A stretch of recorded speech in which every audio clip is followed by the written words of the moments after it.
Hi there, my glorious Gaians. Thank you for joining me, Amber Peterson, at my channel, Guidance Through Gaia. Today we are doing a pick a card reading about who is coming into your life. This could be somebody that is a past connection re-entering into your life. This could be a completely new person. It could be somebody in your career, in your family, a friend, a relationship.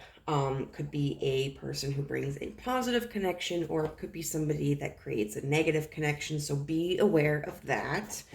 What we are going to be doing today is we are going to be looking at pre-shuffled oracle cards to kind of give a picture of who this person is as an individual. Then we'll be taking tarot cards to look at how they enter into your life, and then the kind of dynamic that the two of you have. And then finally we'll be taking some oracle affirmation cards to see kind of what lesson this relationship is going to give to you, like what the meaning of this is. I am filming this on a different day. It's taken me 3 days. So when we get into the piles, it's not going to be like nice and bright, because right now it's daytime, it's afternoon. But in the previous takes that I've done of the individual readings, it's been evening. So just be aware of that. But I did take the time with this to actually look at the stones and figure out what the names of them are, because I'm not quite a crystal girl yet. Like, I've got some crystals, but I don't know all the names. I don't know all the properties. But I did take time for that in this before shooting this portion of it. So we have, for group number 1, this beautiful card here, or the tiger's eye, which I did get like when I was doing this reading. I was pretty sure this was tiger's eye. Then for group number 2, we have this card, or we have bloodstone here. It's like this greenish, it's a very deep green. And I didn't notice until I actually took like the rock identifying app that it has like these really beautiful flecks of orange in it. And then for group number 3, we have this beautiful card here. And then, oh, they're so slippery. Moss agate. So go ahead and meditate on what kind of card or stone draws you in. If you are drawn to more than one, certainly go ahead and choose multiple cards. Also, please understand this is just a general reading. Only take what applies to you, what you connect with, what you resonate with, and just leave the rest. This is no substitution for communicating with any person that enters into your life. This is only focusing on energies that are pre-existing. The farther along that we go into the future, the harder it is really to get accurate readings, because energy is fluid and we all have free will and can make different choices in our lives. And at the end of the day, know that you are completely empowered, that you have free will, and that you are in control of your life. So let's get into the readings. Hey, pile 1, if you chose this beautiful card or this stone, which I don't know, is this like tiger's eye? I don't know. I should have looked it up. I meant to look it up, but I'm lazy, so I didn't. Then this is going to be your reading. Today we're looking at who is entering into your life, and how we are going to do that is by looking at some pre-shuffled oracle cards to get a better understanding of who this person is. Then we're going to be pulling tarot to see how they come into your life and what the nature of the relationship is. And then finally, we're going to look at some oracle cards again to see what messages Spirit has about how this person is going to impact your life. But first, I want to say I'm hoping that this is going to be a positive relationship for you, but this is kind of an ambiguous question, and it leaves it open for someone who may be bringing in some hard lessons. So just be prepared for that. It could be somebody new, it could be somebody old. Really, I am just going to be delivering the knowledge that I am able to interpret and wishing you the best of luck. So let's get started. So first we have this card, which I think is just absolutely beautiful. On the back it says 51, the spectrum. Affirmation, I root out and reject prejudice in myself and others. I just cannot decide upon a layout. I like how open this is, but I've got this bar that's like really obstructing the middle of the picture, so it's kind of hard to like see what I'm showing you. We also have card number 6, Up from the Depths, releasing difficulty, but it was in reverse when I pulled it. We have 2 cards here. Card number 14, Service. And card number 36, Quantum Jump. Where do I want that? I want it over here.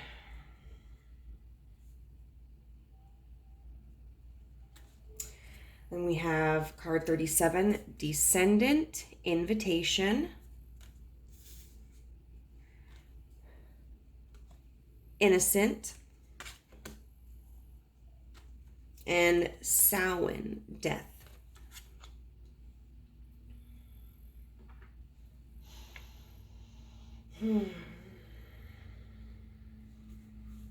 Let's see.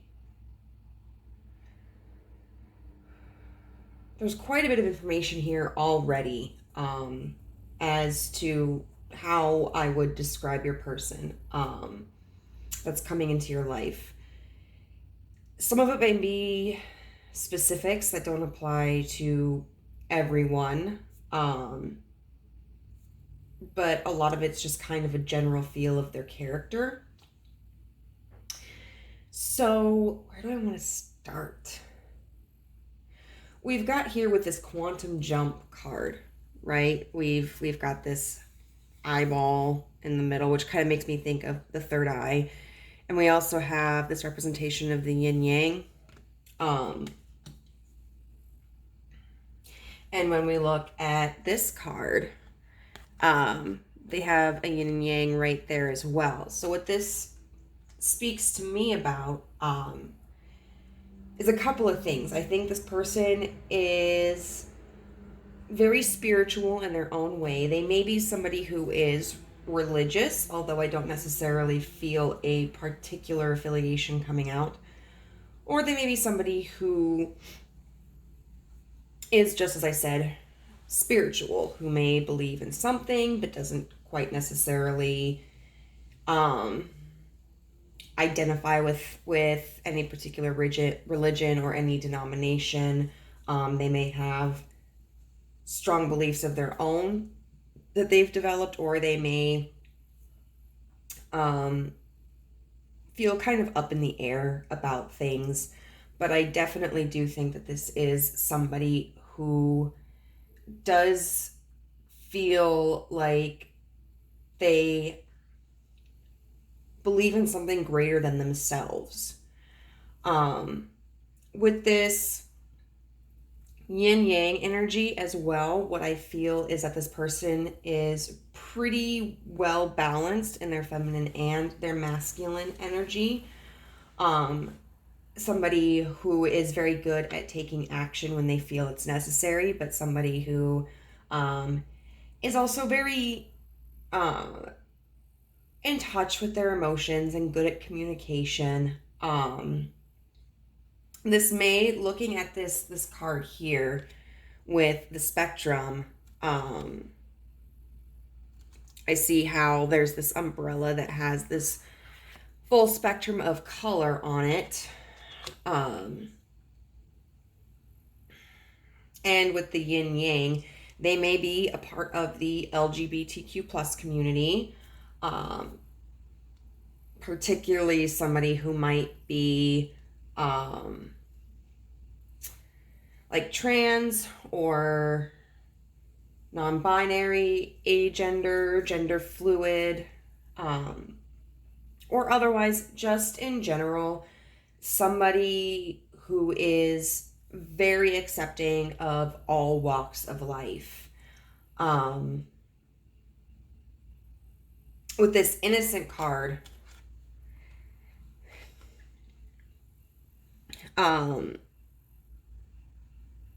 feel this in like two separate ways. In one way, particularly with what looks like, this kind of reminds me of Pinocchio's nose. I'm also very into fantasy.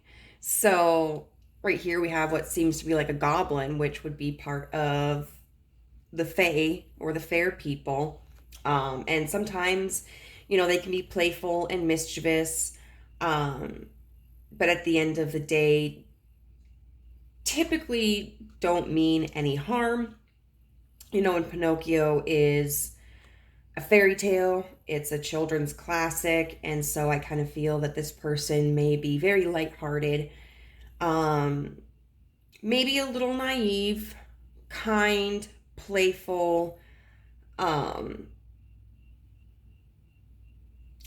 and not necessarily as rigid as what we might expect somebody to be, the older that we get, but somebody who is very adaptable. I can also take this card because what I see right here is what looks like blood coming from this character's sleeve. Somebody who may have gotten caught in the crossfire, somebody who may have been deeply hurt by somebody else for an unjust reason, or somebody, when we look at this character, he looks somewhat like what we might think a monster would look like. So perhaps this person is somebody who has been persecuted in the past or has been rejected, but for reasons that were not appropriate, reasons that were not justifiable. I also noticed with these two cards, there's an umbrella, and I can take that in two ways as well. An umbrella protects us from adverse weather, when it's when it's raining. And so this might be somebody who doesn't typically let gloomy situations or adverse situations negatively impact them. It might also be somebody who is trying to avoid negative situations. And I feel that's further confirmed when we look at this card, Up from the Depths, releasing difficulty, but it's in reverse. This person may be somebody who has a tendency to be willfully ignorant or kind of look the other way when they are experiencing personal difficulties. I don't feel like they would do this for other people. There are other cards here that I want to talk about that kind of lead me to believe that this person is someone who is very just and fair and kind. So they are very likely to stand up for someone else. But they may not stand up for themselves. They may not accept the challenges in their lives that would help them grow. Or maybe they are just currently in the middle of a situation that is proving to be difficult. However, to let go of. But with this Samhain death card, I think that this is somebody who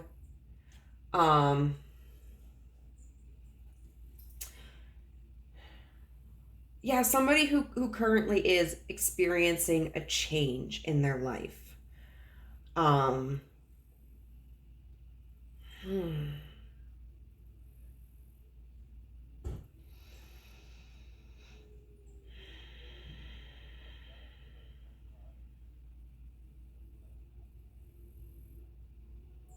And I don't necessarily know that it's like an internal change that they are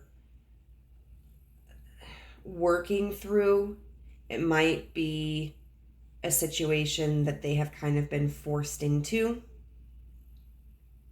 Um, but they're at a crossroads, or they're in transition. With the Samhain card as well, that takes me back to this concept of like spirituality, with Samhain being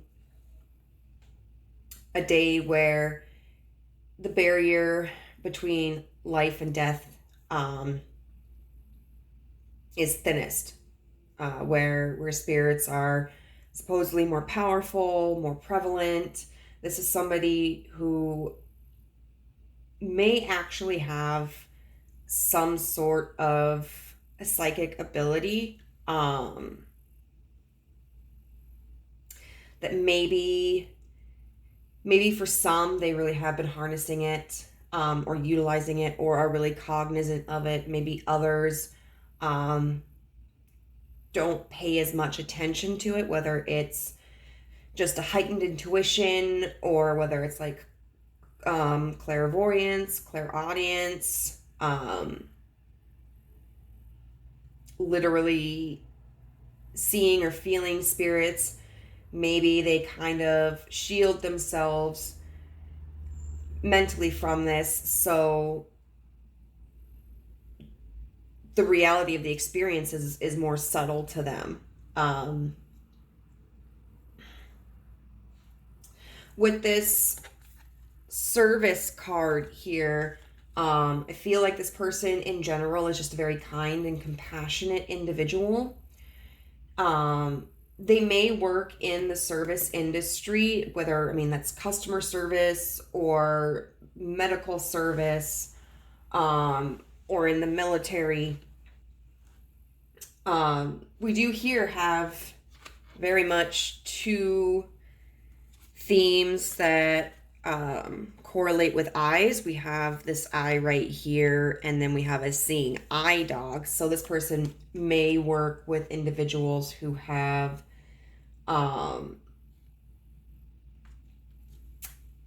some kind of disability, or maybe they themselves have some kind of disability,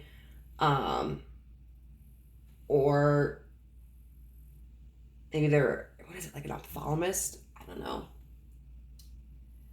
For the eyes. With this quantum jump card, so the book, I think, brings up something really interesting. It talks about how we are kind of everything until we become conscious of what we want to be. And so really taking that time to practice our responses, practice emotional regulation, and being conscious of how we interact with others, and very much choosing what we project and how we behave and how we react and how we receive.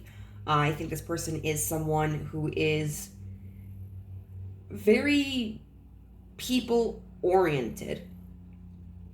They don't necessarily strike me as somebody who is insecure, but I am getting kind of like this, I don't know, like this quiet feeling from them. Somebody who may appear reserved, or may seem like that they are keeping to themselves, but in all actuality, are very, look at this, the Descendant invitation, very open to receiving other people and interacting. They just be maybe more of an observer for a while. But with this quantum jump, I don't feel like this person is afraid to take risks. They may be somebody who can be adventurous, or may also be somebody who has a lot of interests, a lot of passions, and tends to alternate in what they're exploring and investing in very quickly. But they may not be somebody who spends that same kind of energy taking these quantum jumps through their shadow selves. I do feel like this is somebody who may be a little avoidant of it, who may feel a little apprehensive about diving deep, but at the end of the day is at some point willing to do that. The steps that they take, though, may just be smaller. And finally, one of the big impressions that I got, I don't know this. So the book for this one talks about these hands belonging to people of color and representing, like that Michelangelo Sistine Chapel painting where, where you got like God and the angel or whatever touching. So this representing that we are all connected to each other and to the higher power, regardless of our demographic. So I thought that was very beautiful. I think this person, because I'm picking up, especially with this card, very artistic energy, because this also reminds me of,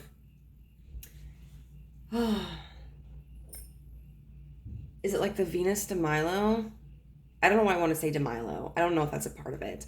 But where you've got Venus or Aphrodite in like the clamshell and she's like got her hair swooping up and she's covering her bits. Like this really reminds me of that.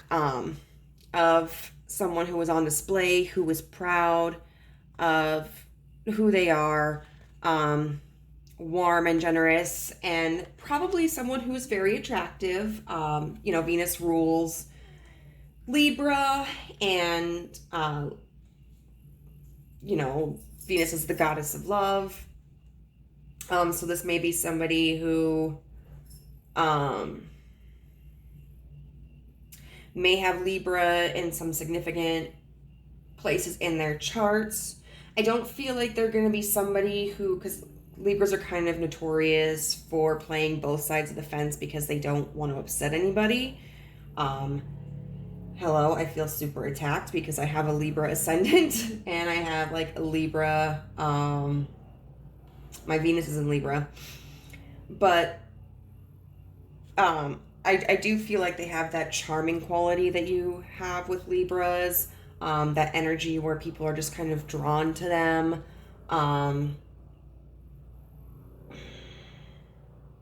Someone who I think is very easy to get along with. So overall, this is a very positive energy. I'm not getting any particular vibe here about what this relationship between the two of you is going to be like. So that's what I want to get into next, how they enter into your life and what the dynamic between the two of you is going to be. So let's change it up.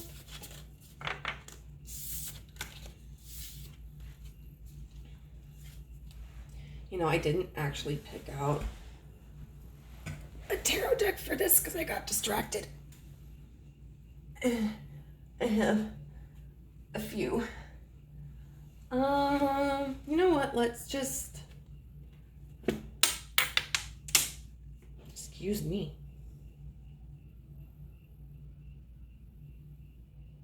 Yeah, we'll pick the White Newman deck. That is a beautiful deck. I enjoy this.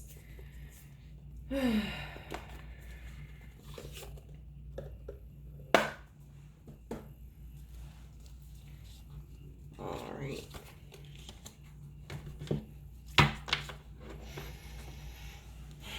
Now, I am expecting that I will probably get a few different interpretations or a few different scenarios, because I am intending this for multiple people. I want to say a large audience, but I think the most views I have on a video so far is like 7, which is fine. Like, at least 7 people viewed it. Like, that makes me happy. But multiple people. So, we'll see what comes up. So, how is this person going to enter into pile 1's life? Oh, okay. We have the Fool, a new beginning.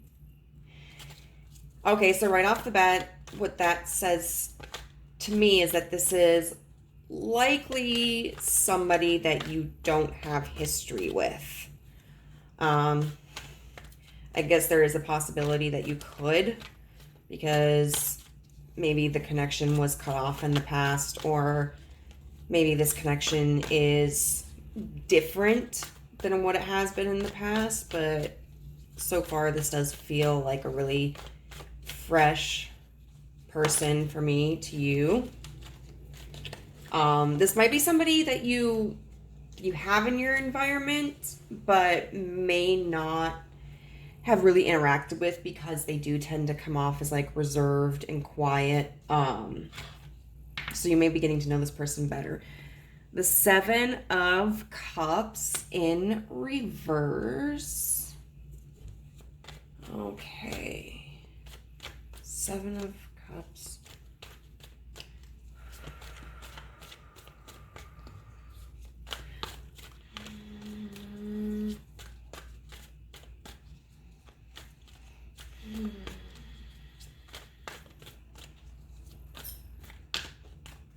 It almost feels like somebody that you don't necessarily have control over interacting with. For whatever reason, you guys, I think, are in the same environment. And the circumstances require that you meet. We've got the Moon upright.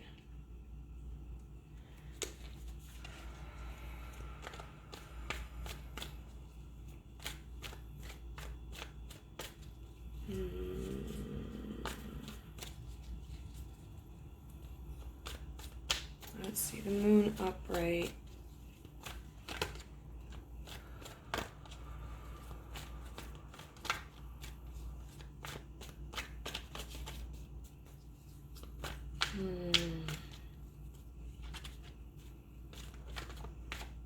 You know, with this card in particular,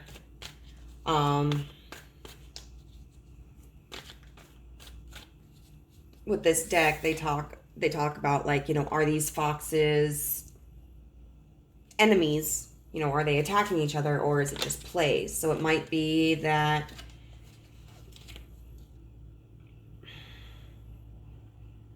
you're not quite sure of each other at first. This is somebody that you might not click with right away. And I feel like this is clarified, like, well, and verified by the 4 of Pentacles here. You're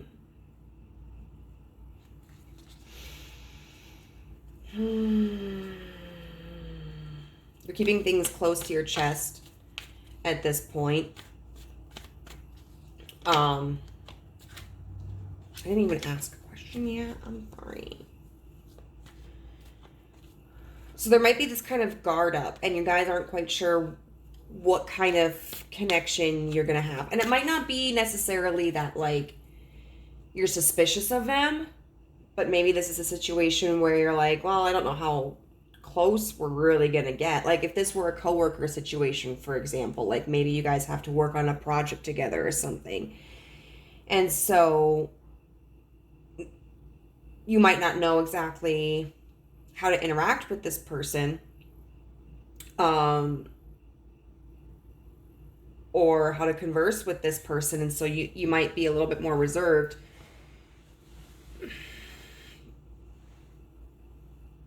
You know, how deep is this relationship really going to go? Is it going to be something where you work on this project together once and then you never really talk to each other again? At that point, you don't have to invest a lot in this relationship. Or is this going to be something where you guys work together more often, or you click better and you decide that you want to become like work buds, work besties, you know, and then eventually maybe like hang out outside of the office. I do get this impression that this is somebody,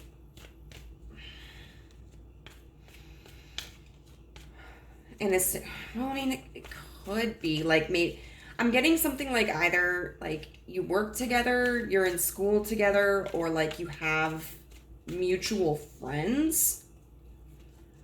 And with this Fool card, they may be starting something new. Like maybe it's a new friend that one of your friends has met, that they're bringing into the circle, or maybe it's somebody who is just transferred to your school or university or college, or somebody who has just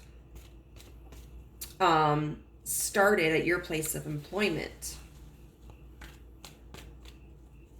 Okay, so I do want to get clarifiers for these, just to see if we can get a little bit more information before we go on to how they will impact your life. Like, well, what kind of dynamic will exist between you two?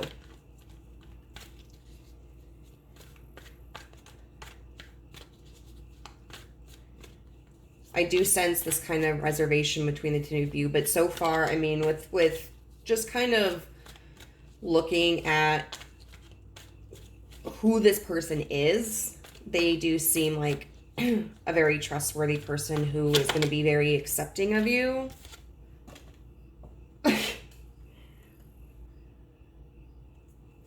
Okay. Eight of Swords in reverse. Clarifying the Fool, and somebody who will stand up for you so long as there's not a conflict between like your actions or words and their convictions or their moralities. You know, not necessarily like, I think this is a person who's going to tolerate differences of opinions in many ways, or different interests or different perceptions, but they're going to have very strong, like, they're going to have a very strong moral code. The Knight of Swords in reverse.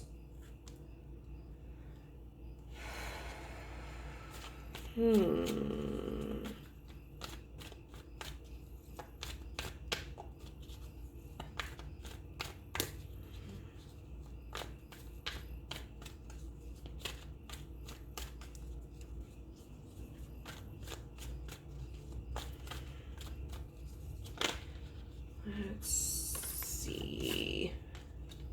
The Nine of Pentacles. Oh, okay. And I want to get the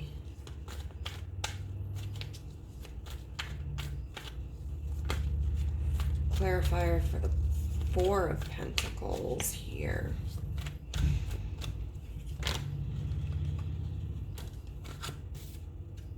The Lovers. Okay, so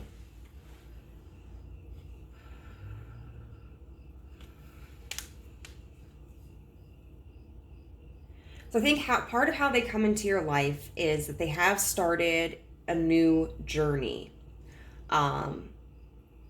They may have previously been very concerned about something, because when we have the Eight of Swords upright, that talks about basically creating a prison within our own minds. seeing obstacles that aren't really there, or viewing them as more difficult than what they are. And so, with having the Eight of Swords in reverse, it seems this person is coming out of this energy, and starting something new. Maybe they've moved to a new area after they were concerned about relocating, maybe to a place where they didn't know anybody.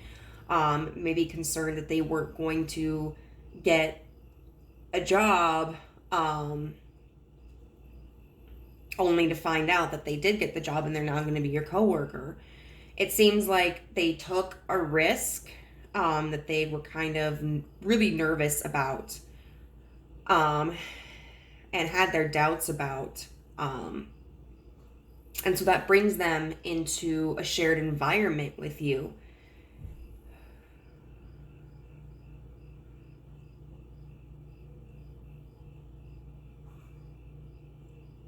This Knight of Swords in reverse kind of reaffirms the Seven of Cups in reverse to me, that this is kind of a forced situation. Not necessarily that you guys don't want to interact, but that you two were brought together by outside circumstances. The Knight of Swords upright would give me the impression that, like, for instance, they would have been the one to initiate communication.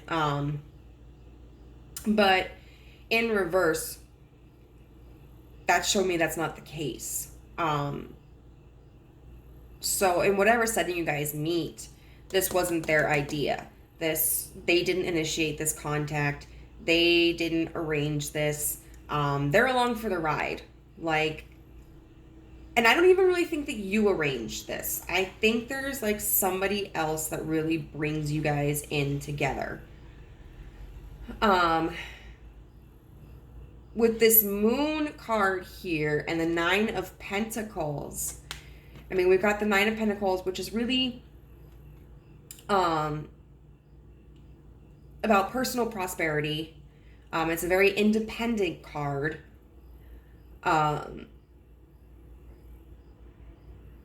You know, a lot of times, like for instance, when we are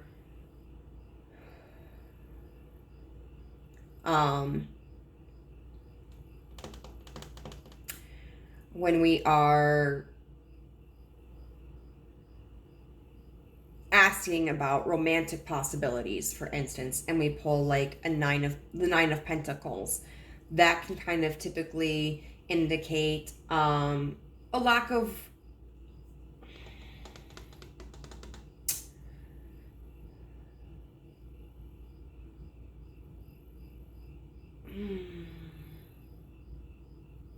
of romantic focus. The Nine of Pentacles being somebody who is very focused on themselves, building their life, making sure they've got everything in order for themselves, who's very content on their own and isn't necessarily looking for anything else.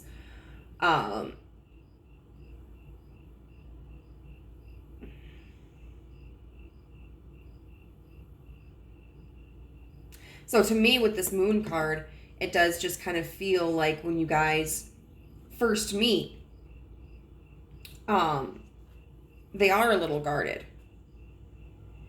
Or you are a little guarded.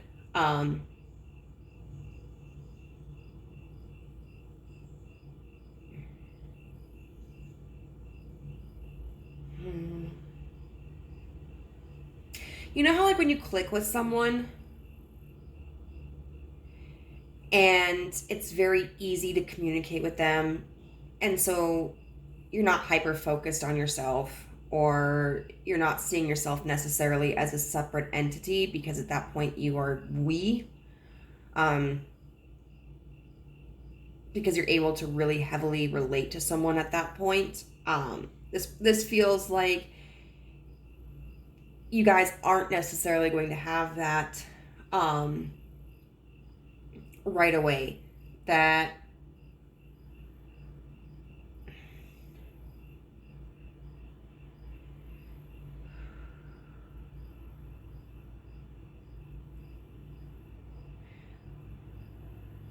it's like you just get introduced to each other and you both are kind of like Okay, so what do we do now?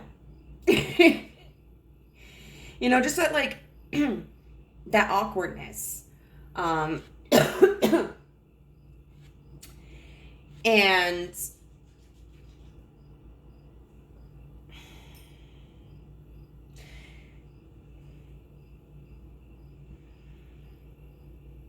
then we do have the Lover's card here. I'm not necessarily getting that this is a romantic relationship. It could potentially, we'll look more at what the most, like, what the highest concentration of the dynamic is. It could be a romantic relationship. But what I think generally this means, because the Lovers is all about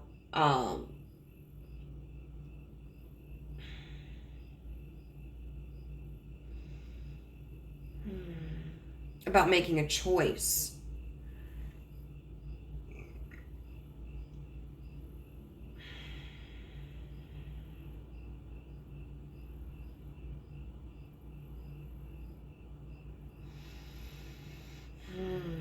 I kind of want to get another card for this, the Four of Pentacles and the Lovers.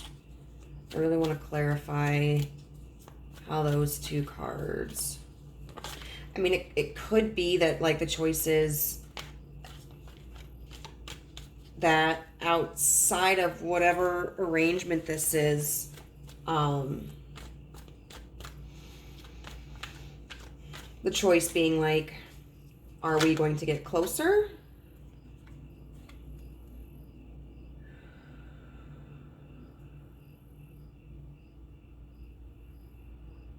Strength. Strength, okay. The Four of Pentacles with the Lovers and strength.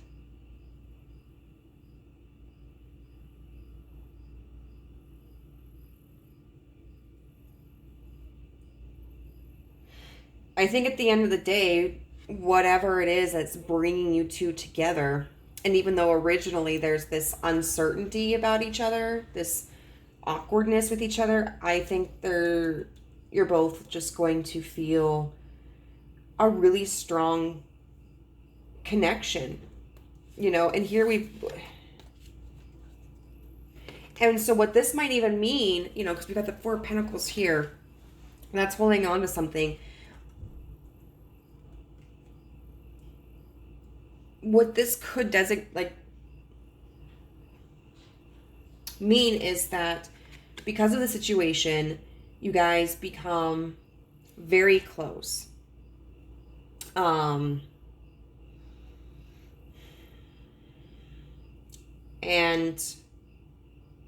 really hold on to each other. You know, if this is a project and the project ends, you continue talking to each other in the workplace when you run into each other, or taking lunches together if you can. If this is like someone joining your friend group, becoming closer, and then maybe even hanging out together outside of time with your mutual friend. And I mean, like, right here, we just both have two cards that are very affectionate, you know. We've got these two characters who are relaxed and enjoying each other's time and very close. And then we've got these two characters, you know, this woman cuddling up with this lion. That's not a lion. That is a tiger. I'm very used to it being like a lion, because strangely a lion. But yeah, it seems like this is going to create a connection where it's something that you truly hold on to, and that you guys do become very close emotionally and possibly physically, by spending like a lot of time together and being near each other. So I'm gonna move those up. I'm such a jerk. I should be doing it like this, but I don't. It's too late now. It's too late now. So what kind of dynamic is group 1 going to have with this person? What is the relationship like? Like, what kind of relationship will they have? Is it going to be a work relationship? Is it going to be a friendship? A long-lost family member? A romantic interest? Got the Wheel of Fortune in reverse. The Hierophant in reverse. So with this Wheel of Fortune in reverse, that just confirms to me that it's something that is out of either of your control. That it's a relationship that is created in part by external circumstances. Could potentially even mean that this is some kind of fated connection. Some kind of soulmate, or some kind of karmic partner, but I don't feel like a negative karmic partner, which I think probably means that it's not a karmic partner. I don't know. I think when they say karmic partners, it's supposed to be like exclusively negative, but I don't feel negativity. The Knight of Wands. So we have the Hierophant in reverse. The Hierophant talks about like tradition, order, hierarchy. In reverse, it's often a circumstance that defies tradition or is unusual in some way. The Knight of Wands is also... Then we got the Nine of Wands.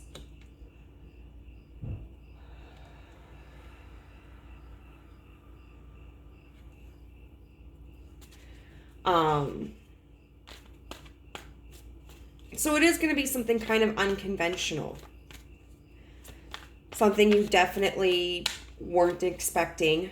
Like, for example, if you meet this person at work, maybe you typically don't spend time with people at work outside of work. Maybe you try to keep a very separate coworker friendship dynamic here. And maybe this is someone that you work with that you do become friends with. If this is someone like outside of school, maybe, well, like at school or just some other way, maybe they are kind of different than the kind of person that you would normally spend time with, the kind of person that you would normally be involved with. Could be that like you guys have a mutual friend, and so the dynamic would be expected that you guys hang out together when your mutual friend is there, but maybe you click so well that you hang out afterwards. Or like outside of that dynamic. And so it's like your mutual friend's like, dude, what? Like, I'm a third wheel now. We've got the Knight of Wands.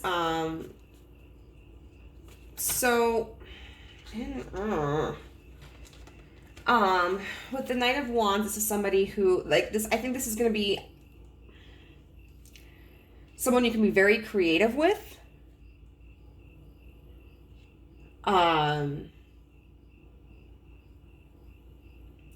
If it is like a work or platonic friendship,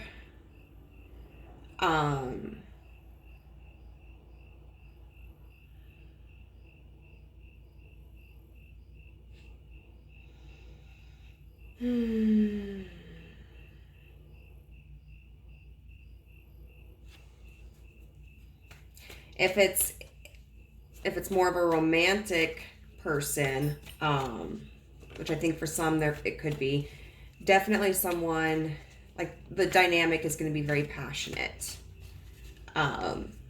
unpredictable. But with this Nine of Wands in reverse, I feel like this relationship is something that is, I don't know, going to feel kind of like a relief. Like the Nine of Wands upright talks about continuing this journey, and it can be exhausting. You know, you've just, Eight of Wands is like really fast movement. So Nine of Wands is kind of like, crap, I'm still like going down this path and I'm kind of tired. And then you got the Ten of Wands where it's like, I'm done, yo, but I'm like, I'm on the ground. Like, I got no juice left in me. The Nine of Wands can certainly be somebody who's like kind of avoiding the direction that they should go in, or confused about the direction they should go in. But this, I kind of feel like this dynamic is something that becomes easier over time, or something that just kind of makes your day go by a little bit more easily. It feels like there's something around you that's daunting, or that was anticipated to be daunting, but this dynamic is positively impacting that. Ooh, Three of Swords. Three of Swords talks about betrayal. It talks about heartache. I mean, like, you look at this, and this is one of my favorite depictions of the Three of Swords, because you've got this person hugging someone who's just had swords stabbed through them. You know, like, I'm so sorry this happened to you. But in reality, like, this person is the one who stabbed them.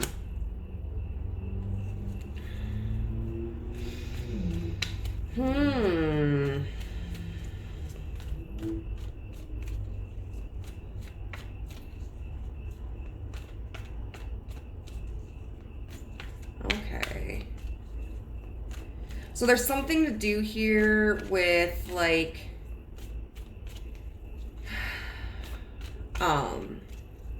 with the Wheel of Fortune in reverse, not really being in control, and then something about heartache, pain, betrayal.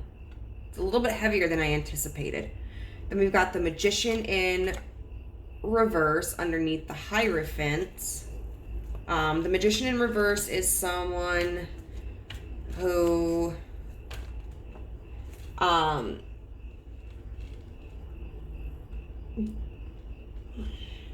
feels powerless, doesn't understand that he is actually in control of the situation.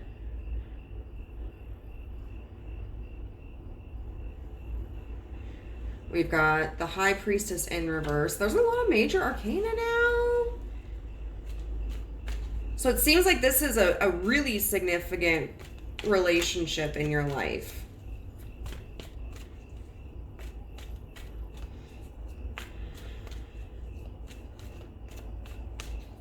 So the Hierophant in reverse with the Magician in reverse. It just feels like the relationship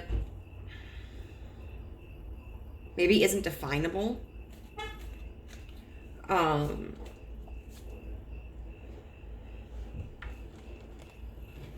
And then we've got the Six of Swords underneath the Nine of Wands.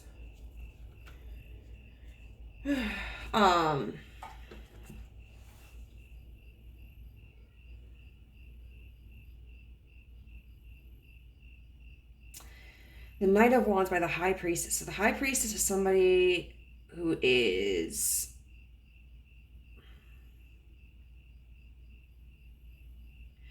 very connected to her intuition.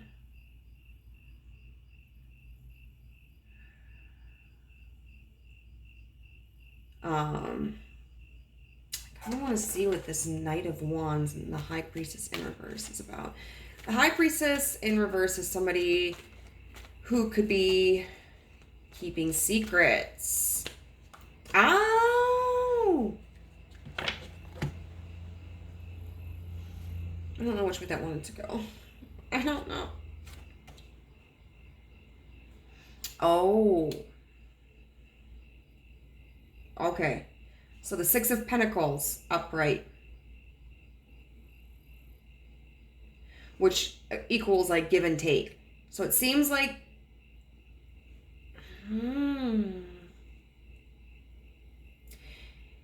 It seems like this relationship, there's going to be confusion. There's going to be confusion about what it is. Okay. There's going to be confusion about who's willing to give what.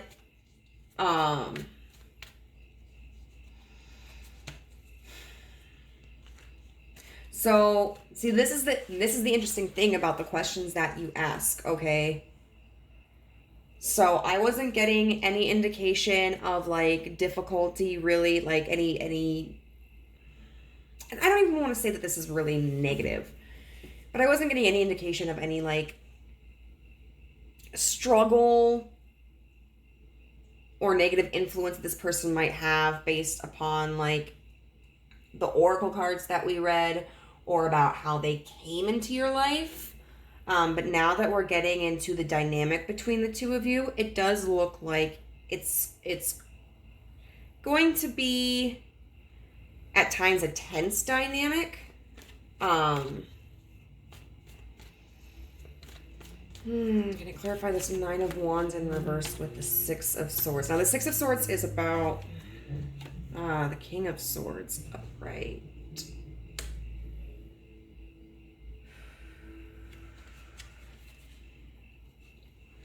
The Six of Swords is about traveling into calmer waters, going from a situation that was difficult or painful or negative into something more positive, easier. Of course, it is a journey to get there.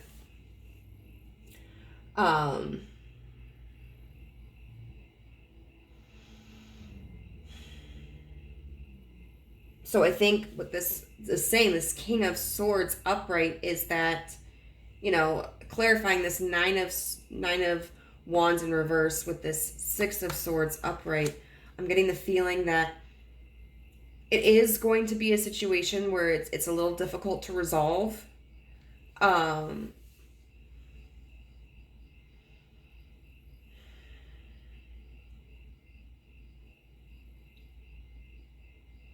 It's going to be a lot of in your head, in their head.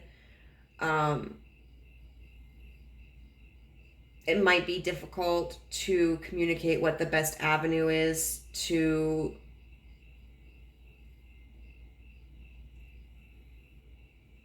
lead into an easier dynamic.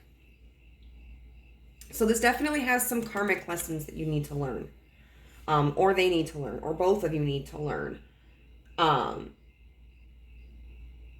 But what I think is important here to mention is that overall, from the cards that we read with the oracle cards, this person does seem like a very good person. And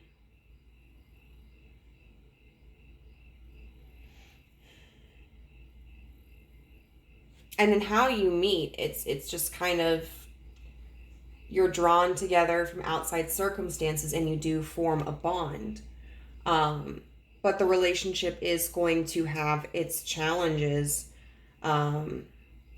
It could be a completely platonic connection. You know, we can be hurt in platonic relationships or familiar relationships or work relationships. We might not at times know where we stand or feel like that we're in control of how the dynamic is going. In all kinds of relationships, there can be confusion about reciprocity, whether it's emotional reciprocity, physical reciprocity, or like monetary reciprocity. And there can be confusion about directions, like how can we overcome this? Certainly for some of you, this is going to be a romantic connection. So what I want to do now is I want to get some words of advice from the universe about what this person, what this connection is bringing into your life. You know, whether someone comes in and is so generous to us that they teach us generosity, or someone comes in and there's a conflict that's painful with them that teaches us a lesson. Like, every dynamic that we have is an opportunity to learn. And just like that, what was it? What was that card? What was that stinking card? Oh, the one, not the seeing eye. The quantum jump. Yeah. The quantum jump. Like, we have the ability to consciously decide how we are going to perceive things and how we are going to react. That doesn't mean you have to be a robot, you know? And like, just respond in completely like clinical, technical, linear terms. You know, it's healthy to be emotional, and that's how we can make a connection.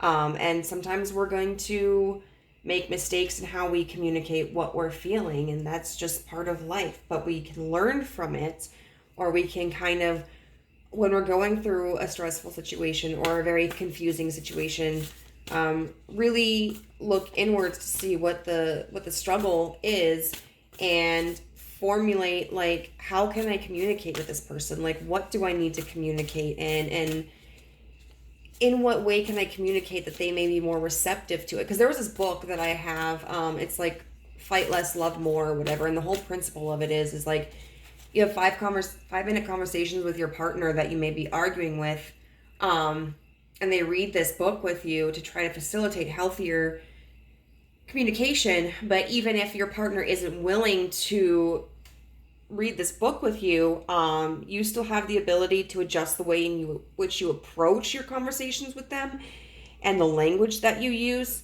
to facilitate the possibility of a healthier discussion. I mean, because a lot of times people respond to us in the ways that we first speak to them, or vice versa. So if you approach a situation with a level head, and you use things like I language, like I feel this way, instead of like you did this to me, a person's going to feel much less defensive. So there are things that we can prepare for when we have a difficult situation like this. And it doesn't feel like super traumatic. Frustrating, a little painful, and sad, but not like, I don't think it's something that is really going to, there's no like big tower energy here, for example. There are going to be complications, but and there's going to be disconnect at times, but I definitely think this is a situation where it may be something that's a little bit easier to navigate than what you would have originally anticipated had you known the outcome. So we have resistance. I think that's very pertinent to this situation, because this is very much giving me like there's some kind of resistance vibes here. You know, because there's this desire to be able to define it and change it, but not having that power, this frustration of like, how do we define this? What kind of action should we take? What's going to be is it going to be an equal give and take, or is someone going to get more than what they receive? So there is some kind of resistance in this. First of all, I want to say I 100% do not agree with J.K. Rowling's TERF views. Trans women are women. And as a cisgendered woman, I would have expected her to understand that and to be more accepting, because certainly her ancestors, as well as my ancestors, worked very hard to make space for us in places that were not intended for us as cis women. So she can suck it. Here we go. In Harry Potter and the Order of the Phoenix, Fred and George Weasley challenged the regime of the tyrannical Professor Umbridge by unleashing a barrage of fireworks in the middle of the 5th year's owl exams before making an impressive exit on brooms. Do you think a public spectacle like this can be an effective way to protest a bad situation? Would you participate in something like this? Or would you prefer to make a quiet exit? I think this is once again reflecting on, be conscious of how you choose to react. If there's conflict in this situation, which I anticipate there will be, it can be very easy. I mean, we've got a lot of swords energies here, and swords can be very guarded. Wands energy here, which can be very fiery and passionate, impulsive. It can be very easy to make waves, to cause an explosion, to tarnish a name, or to get into a public fight, or just to like shut down all emotions and walk away. So I think what the universe is really communicating through this card is, how do you react under stress? How do you react under pain? How do you react when you feel that that you're frustrated, or that there's a situation that hasn't necessarily been fair, that maybe someone hasn't taken you into consideration, and just be mindful of how you respond. I think there is a possibility that this relationship is going to hit a point where, you know, you have a choice to make. Like, is this reparable? Or is this a situation where we should just cut our losses and part ways? And I think part of that is, I mean, a lot of it I think is going to be based upon how you choose to perceive and react to the situation. Because at the end of the day, like, someone can sit there and tell you that they're never going to hurt you, and 9 times out of 10, they're full of BS. Maybe not intentionally, but I mean, the closer you get to someone, the more likely they are to hurt you at some point, just like you are to hurt them. And sometimes it's in big ways, sometimes it's in small ways. But when someone hurts us, I think the important part of it is not to worry about if someone's going to hurt us, but when they hurt us, is it a pain that we can come to terms with and reconcile with and go like, okay, yeah, this sucked. I'm going to talk this out with them and explain to them why it was painful, and, you know, see if we can come to a resolution of this. Or are you just going to say like, you know what, I don't want to continue from here on out with this relationship.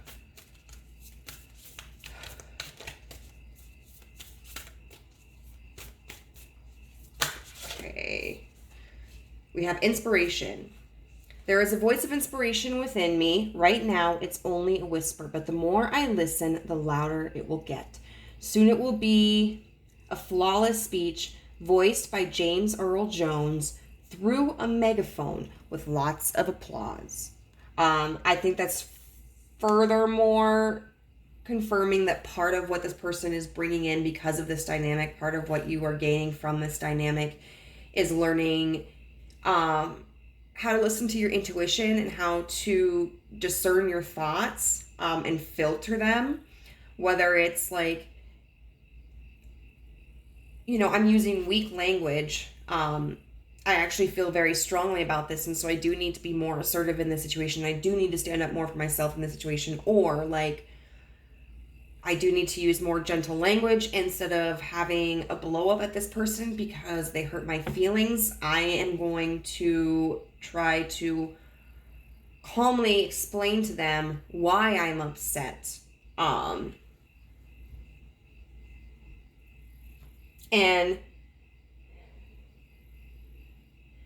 absolutely, you know, it's this idea of like, through this dynamic, you're going to be able to turn these thoughts into actions, you know, instead of having to walk away and go, man, I wish I wouldn't have blown up at that person, or man, you know, here I was sitting there, like, they really upset me and I just shrugged it off and said it was okay and that I was fine, but I really didn't mean that. Like, I really meant, like, I'm upset and this hurt my feelings. I wish I would have done this differently. You're going to be able to act in a way that's true to who you are, and is also, like, really constructive and creating a conversation between two people. Now, if the other person is willing to listen, not necessarily this person, but any person in general, that's up to them. You know, it takes two. And so you're not responsible for somebody's willingness to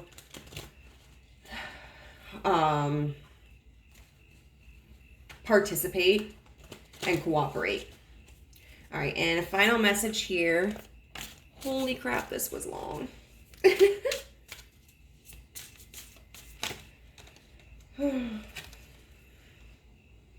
says, I see clearly. I willingly forgive. I breathe love into my vision, and I see with compassion and understanding. My clear insight is reflected in my outer sight. So yeah, this is a situation where it's going to call for you to practice forgiveness and compassion, and act with love. I mean, I don't think we always have to forgive someone. By any means, it's certainly up to us. I think it is important sometimes to take into consideration the person's character and their intentions, and to try to understand like why they operated the way that they did. An explanation is never an excuse, but somebody who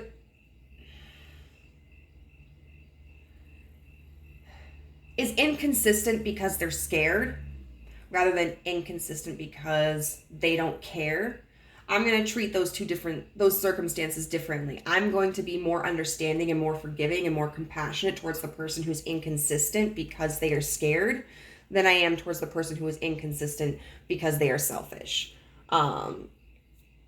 So definitely like observe. Don't jump to conclusions. Try to stay grounded in whatever ways that you can. Meditation, music, therapy, self-talk, going out in nature, anything that relaxes you, and that allows you to focus and kind of declutter your thoughts, I think is going to be very beneficial. So, group number 1, this was significantly longer than I had anticipated.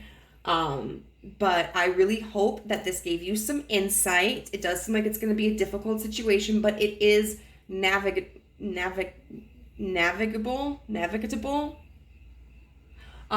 can navigate it.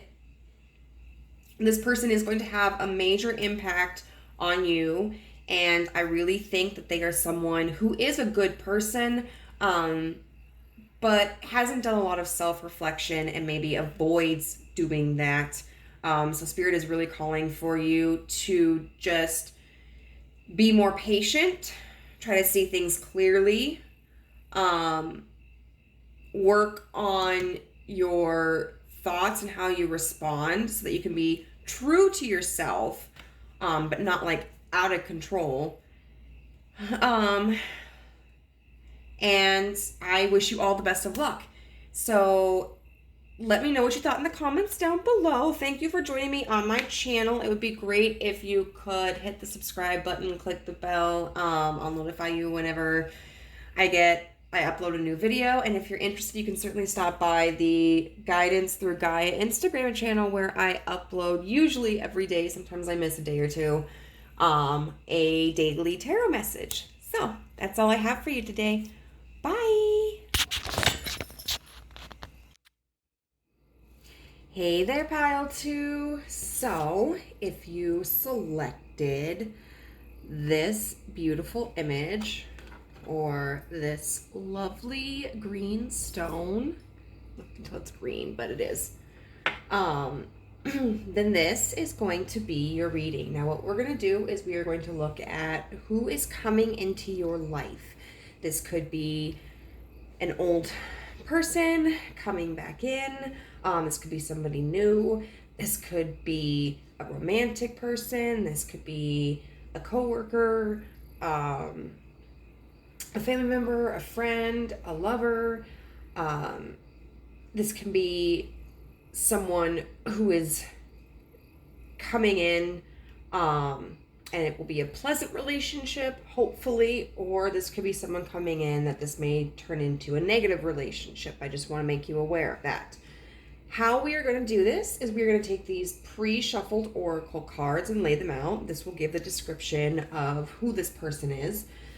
We are then going to use some tarot cards to figure out how you meet them, how they come into your life, and then what the dynamic between the two of you will be. And then we're going to take these oracle cards and discover kind of what the purpose of this connection is, what it's meant to teach you, what they're meant to bring into your life. So in every dynamic that we have, there's always the opportunity to learn something. So that's what we are going to be observing today. So let's get started. So we have this card here, which shows like the statue kind of a man with a basket at his hip in front of a village. And it's number 30, the farmer. Affirmation: I enjoy being of service to those who deserve it. Funny thing about this card is that when I originally, it kind of caught my attention, I was like, no, I don't think this is the right card. And then I continued shuffling it and it still popped out. And so, nope, this is the right card. Then we have Fatalist here.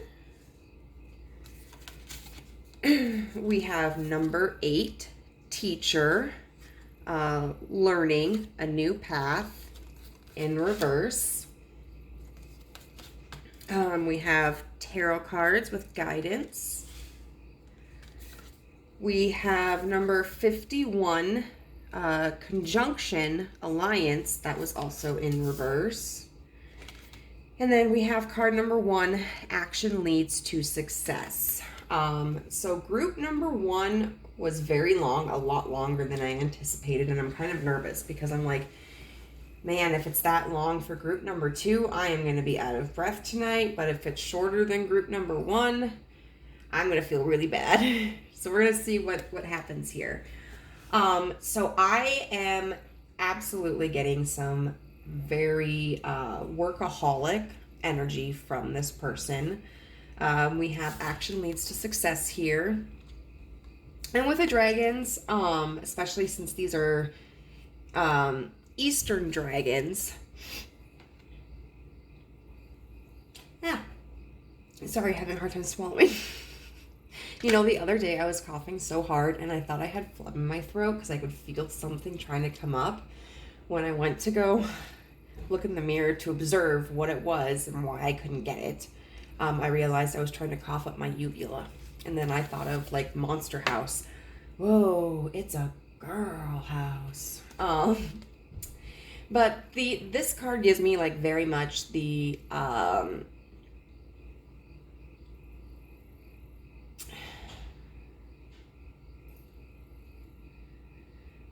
Six of Wands energy. Six of Wands is about success, but it also gives me very much Pentacle energy. Looking at these Eastern dragons, that highly makes me think of good fortune. So I feel like this person is very action oriented, and someone who is very goal driven, and someone who probably is very materialistic as well, which isn't necessarily a bad thing. Or puts a lot of emphasis on success in the worldly realm, whether it's financially or socially, in business.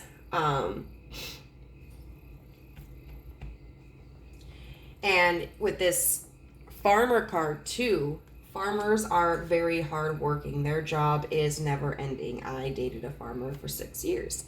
And I mean, you have to be out there all hours of the day, every day of the week, and you don't always know what your profit is going to be. Sometimes you can make a really good profit off of your hard work. Sometimes you make the bare minimum. Sometimes you accrue a loss.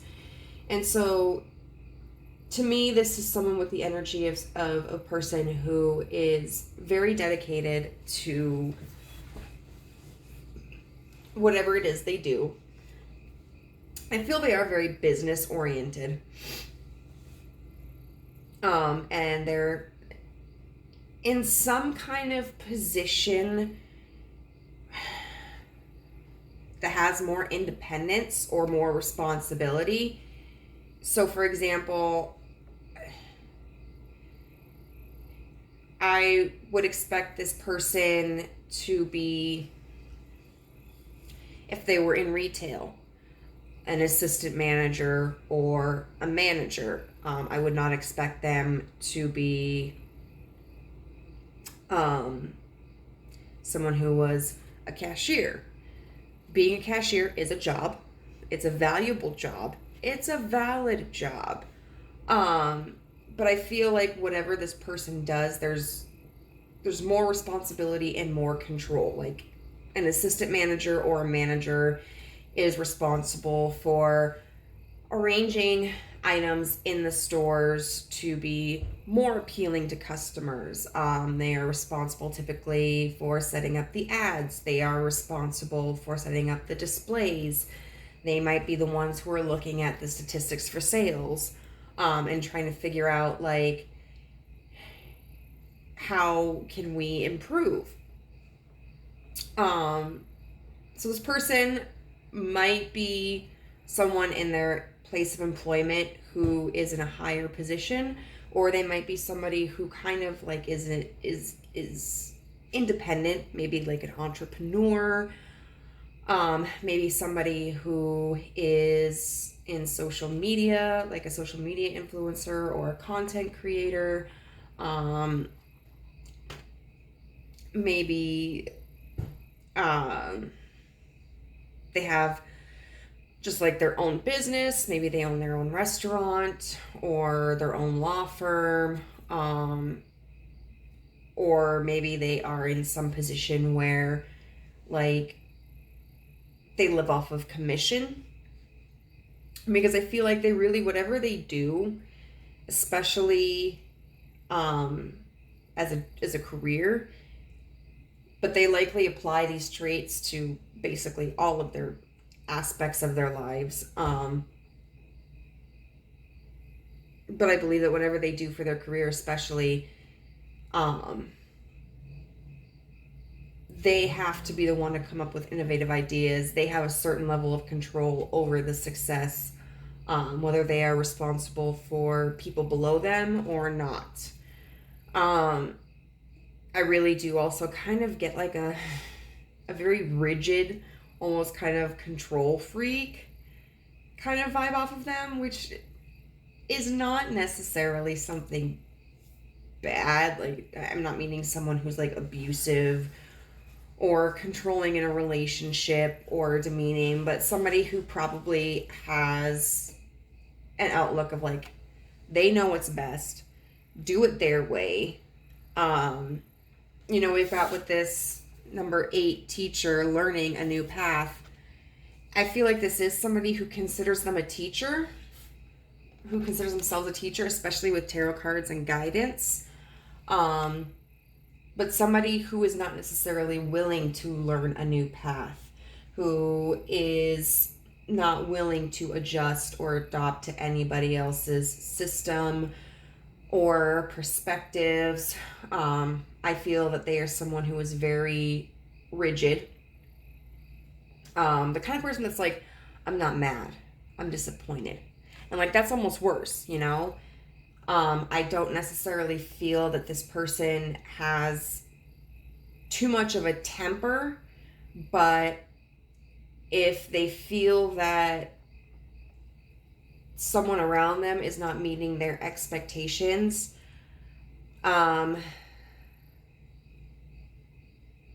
this seems like the type of person who would just be like, fine, I'll do it myself. No big deal, whatever. I can handle this. And that judgment, I think, is really highlighted in this affirmation where it says, I enjoy being of service to those who deserve it. And so they may feel that whatever it is that they do, or the kind of person that they are, is they behave in a way or they impact people in such a way that it's very helpful, that it provides. But this is kind of a fickle person. This is a person who, if they decide that you're not appreciating them, or you're not taking things seriously, or you're not deserving of it, they're going to take back what they feel they're benefiting to you, that they're giving to you. I could easily see this being like a Capricorn or a Virgo when I say this as a Virgo. And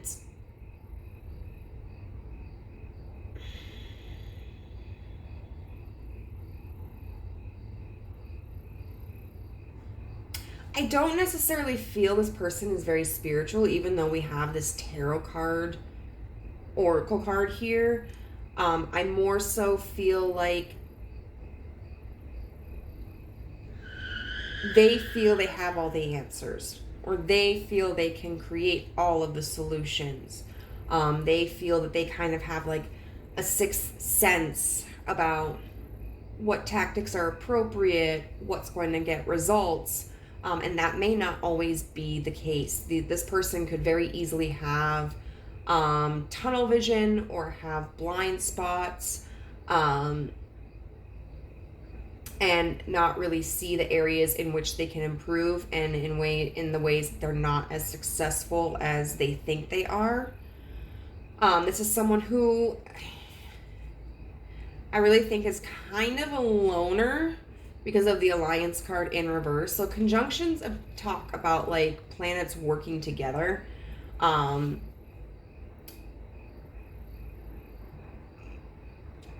because this isn't I think it's a sextile that causes a conflict.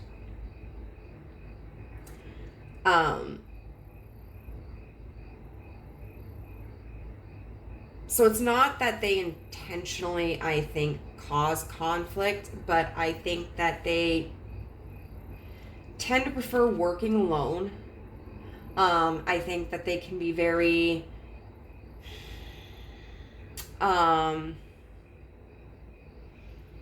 they have a very difficult time seeing things from another person's perspective. They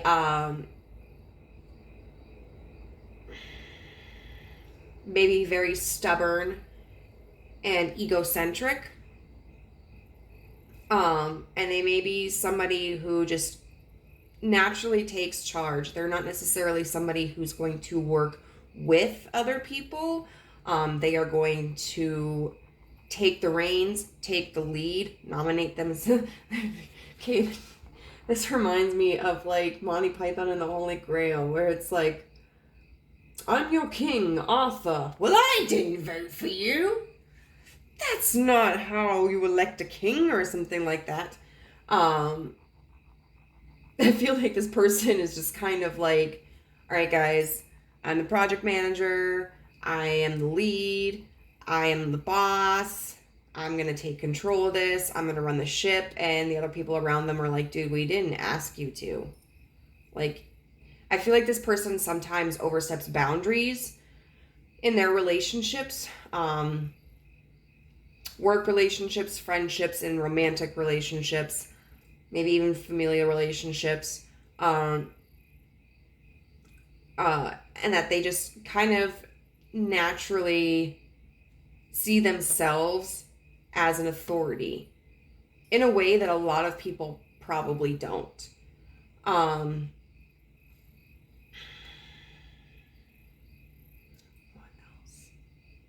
And with this fatalist card, now in the book there are positives about this, which I can definitely see, which is that here we have this depiction of this woman wearing a blindfold who is like walking on this circle, so she can't see where she's going, but she's not allowing herself to be distracted by the mechanics of the machine or the people working on it. She's trusting her intuition. And I think there is something to be said for that. This person does have a confidence about the direction that they're headed. And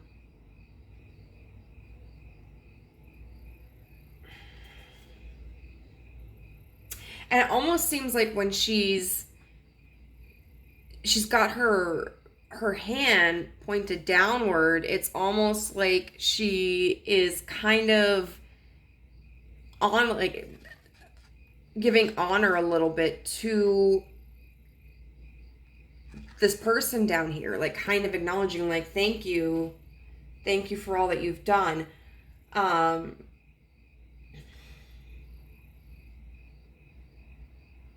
But this person, what I noticed here is this kind of reminds me of a traffic light.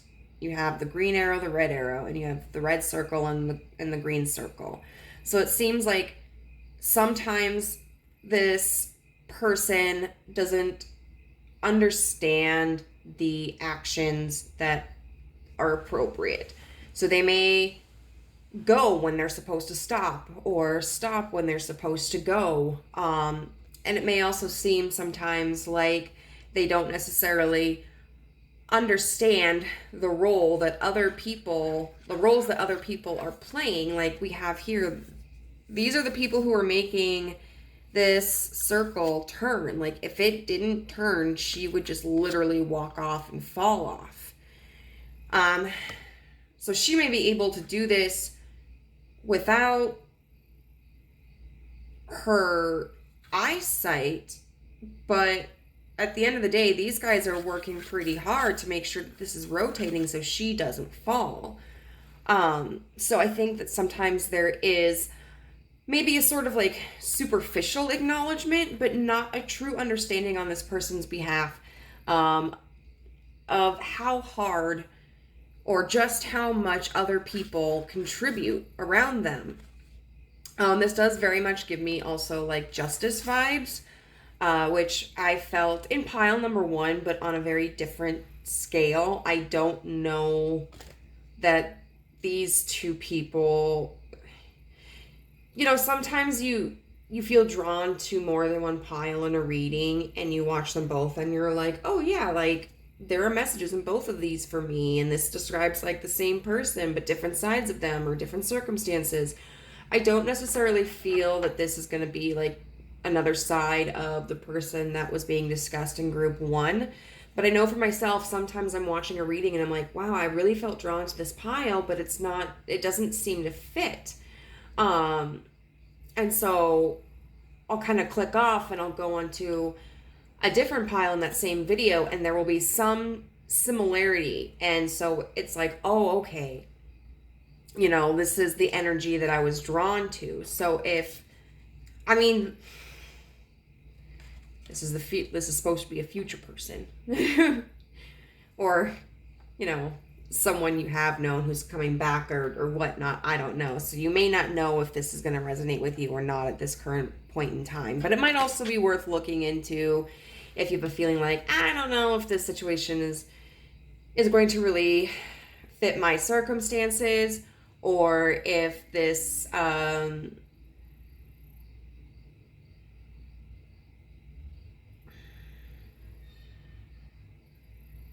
is me kind of connecting with a certain theme, but there's another pile that would be more appropriate for that.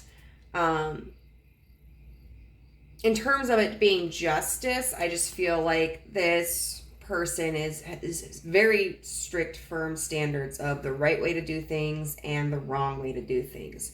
I think it's also interesting here that with these two cards, we have like these groups of similar animals. And so to me, what that means is that this person is like just very intensely action oriented, always on the go.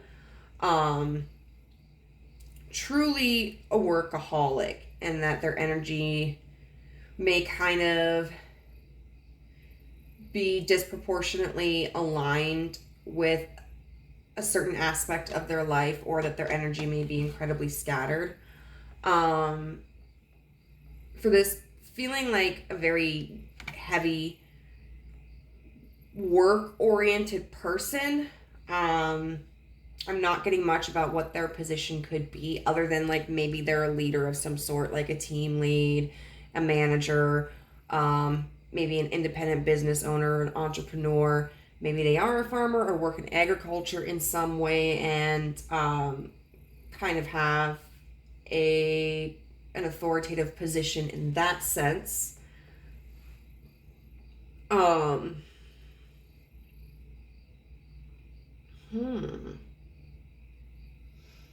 This is some tough energy. When I got all these cards and I was looking at them right before I read this, like I started this video, I was like, oh my God, this person and I would probably have problems.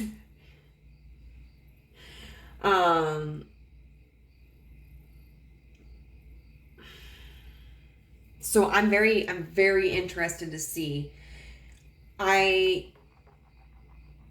It's also kind of funny too, because with the energy that I was getting, I was feeling very much like this might be somebody who is acting as a mentor to you, or a supervisor, or a leader. And then I pulled the guidance card and the teacher card. So this may be like a very business-like relationship, but we will definitely get more into what the possibilities are there for what kind of relationship this is going to be. But this is some pretty tough energy. This person is very strict, very close-minded. They have good intentions, but they can be harsh and they can be fickle. So let us see. I don't know, maybe they work in wildlife services. I don't know. I just started thinking about that with the Canada geese.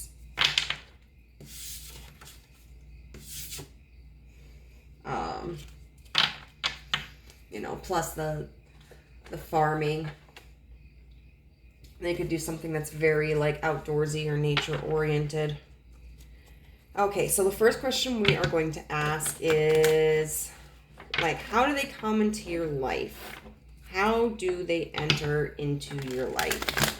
I am expecting with these next couple of questions that there will be a couple of different answers, for the fact that hopefully more than one person will watch this video. Man, I was so stoked at the time of recording this morning. I just checked like my last video where I did the unboxing, and I was like, oh my God, I have 7 views. Like, I'm really excited about that. I really, really am. And like, I think most of them are not my friends. All right, so let's get into how does Group 2 meet this person? How does this person enter into Group 2's life? King of Wands, what did I tell you? The King, the top authority.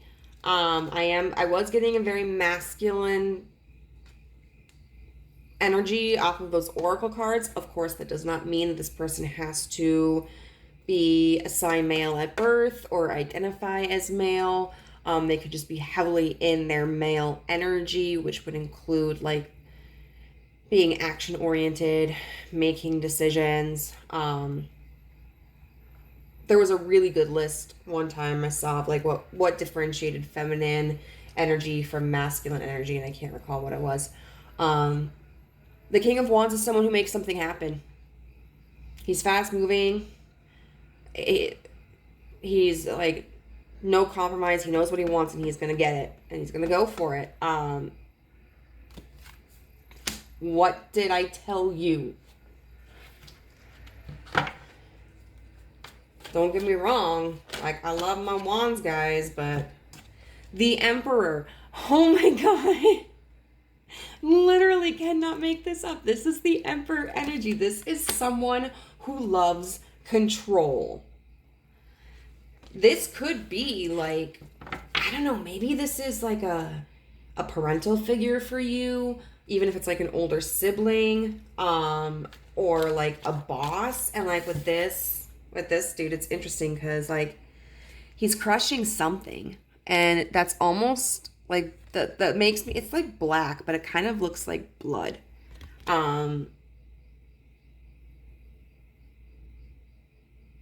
And so it just looks like, he kind of destroyed whatever wasn't serving him, whatever didn't align with, like, his vision.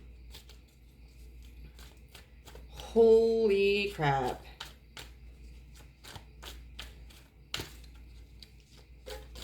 Like, I don't know. It's so interesting because, like, I have faith in tarot because I've never really had a reading that was incorrect.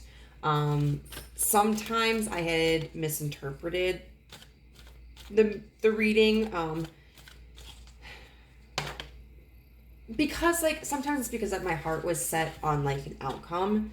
For example, like, I was watching this one YouTube reading, and it was like, someone from you that you work with is going to apologize, and I had a specific person in mind. Well, come to find out that, like, one of my ex-coworkers who I worked with at a different company, different type of business, reached out first time this year and was like, hey, I'm sorry I haven't been in contact with you. And I was like, oh man, like, it was spot on that day, but I thought it was going to be somebody else. We have the Seven of Pentacles in reverse. So the Seven of Pentacles upright is about hard work. The Seven of Pentacles in reverse can be about delayed work or not putting in the effort or scattered efforts. Oish. This feels like someone who's going to have a problem with the way you're doing something. And then the Knight of Pentacles. So, Knight of Pentacles are about, like, Knights are about messages and, like, stability. So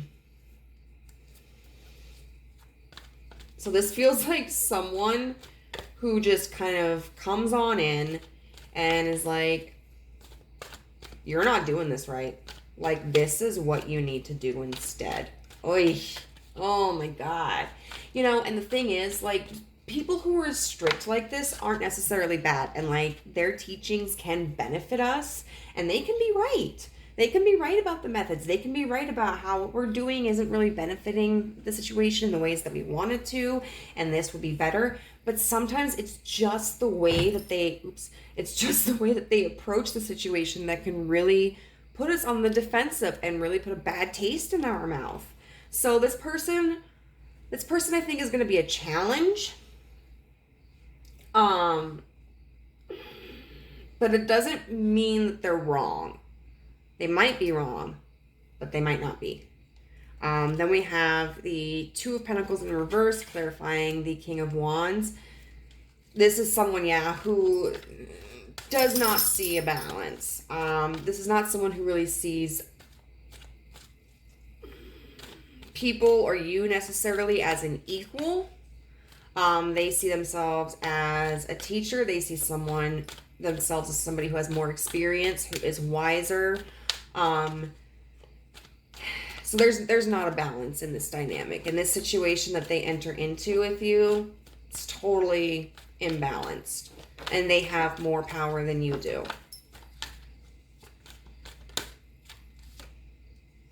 The Emperor and the Magician. Okay. So, yep.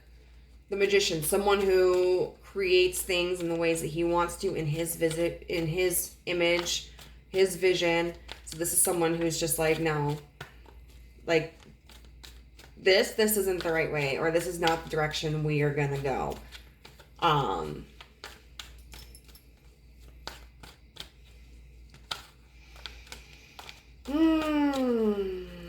Now, if this ends up being like a really controlling and abusive person, then just know that that's not acceptable.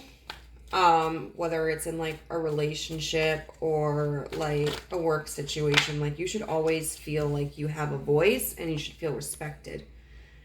Four of Swords in reverse, which is about coming out of a cycle of rest.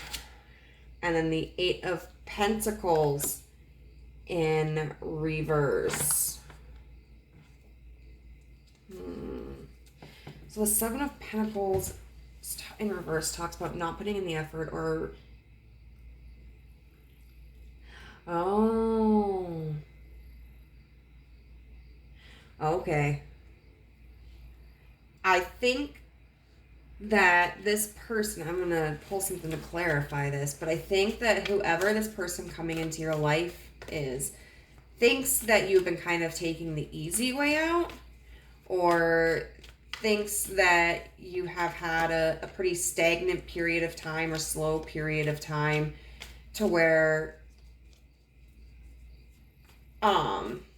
it's like, okay, you haven't been putting in this effort, or you haven't been working as hard, so you need to step it up.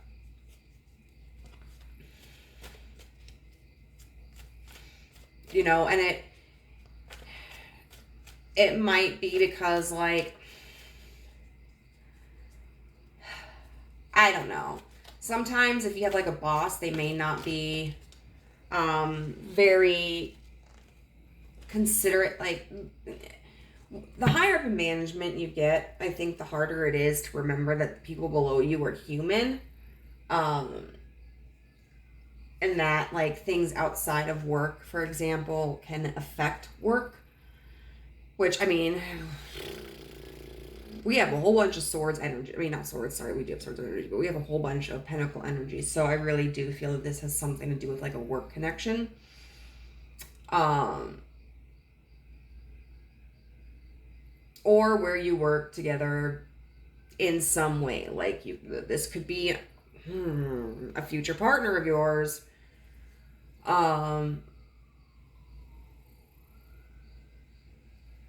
You know, and living together, you know, you would be kind of, quote unquote, working together, working to make, you know, have the finances to support yourselves and each other, working together to maintain an organized, clean home, working together to create a routine. But because this is how it enters in, I really feel like this is a person that is going to be above you in, like, the work field or in some way. But for example, say that, like, you had a death in the family or whatever, and it was somebody that you were really close to. And so you took your bereavement time off, and then you came back to work, and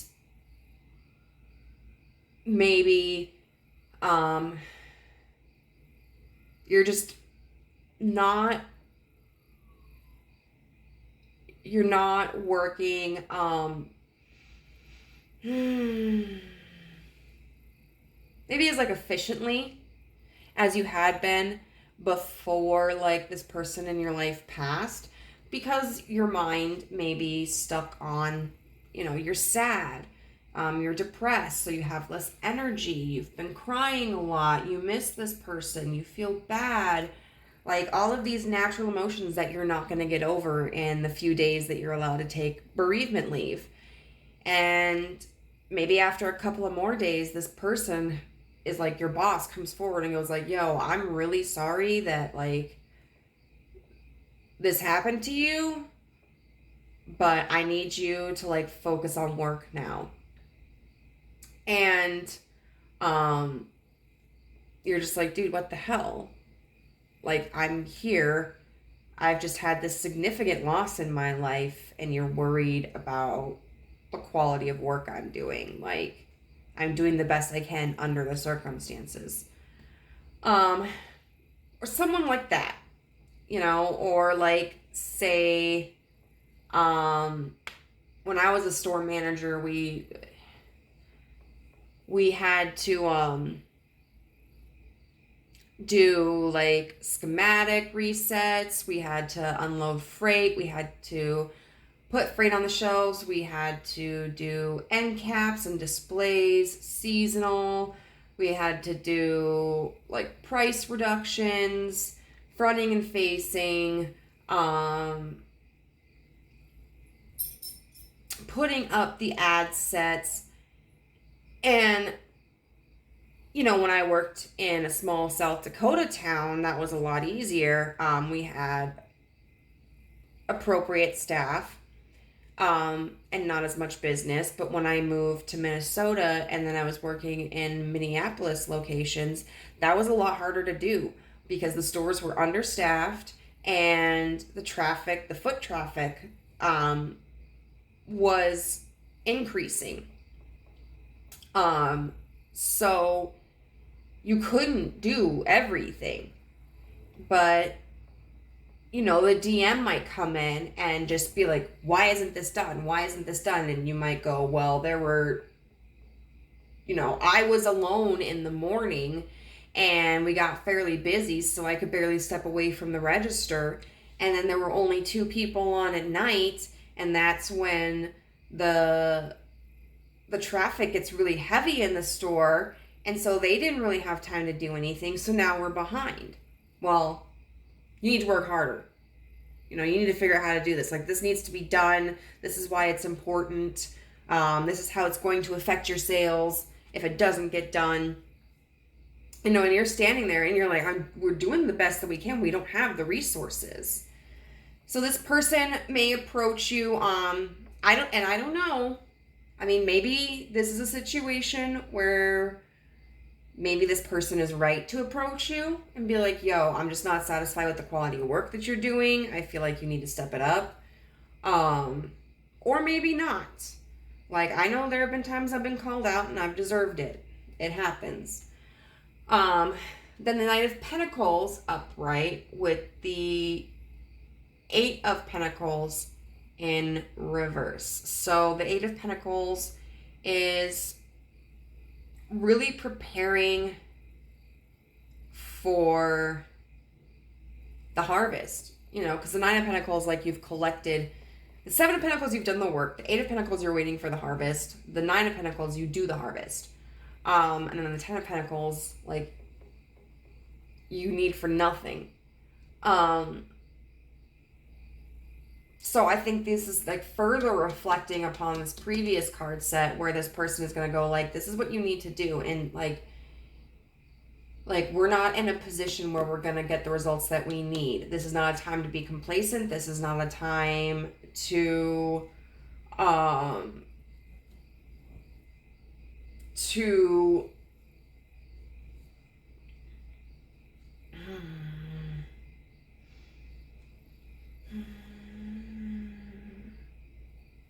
anticipate the results, or to feel complacent, I guess, but I don't think that's the word that I want. But it's more like, we're not done. We have more to do. I think this is really somebody who's in an authority position or wants to act like an authority position, even if they're not, and feels that they have to correct some kind of behavior of yours because they don't feel like you're putting in enough effort. That I don't think that this person necessarily thinks negatively of you. I don't think this is a person who's going to be going behind your back and being like, this person's lazy, person doesn't care. I think this person is just very much a perfectionist and is very focused on numbers and results, and thinks that by taking like this strict, what would you call it? Like, kind of like totalitarian approach, that they're motivating you, that they're encouraging you, that they are guiding you, and that they're helping you improve. And sometimes this is kind of the kick we need in the butt, and maybe we'll get to that in a little bit to see if maybe that's part of the lesson that you need to learn, or what part of what this person is bringing into your life. But it could just be too, that this person has unrealistic expectations. I forgot I had a card in here. The 9 of Cups. Upright. So the 9 of Cups is also an independent energy. 9s tend to be. And this guy is like just chill, you know, and like cups are kind of about emotions. And so you see like this guy just sitting with all his cups behind him and these fish jumping. And so I was concentrating on that, clarifying these two cards, the Four of Swords in reverse and the Seven of Pentacles in reverse. To me, this energy feels like this person is very confident in their skills and their capabilities. They feel like a guru. And they feel like it's important for them to share their knowledge with you, and share their skills with you, because they kind of very satisfied with themselves. And I guess just for prosperity's sake, I'll get a clarifying card here for the next set. Or two. But wait, there's more. We've got the Four of Cups in reverse and the Hanged Man. So this is all about saying a different perspective. Okay,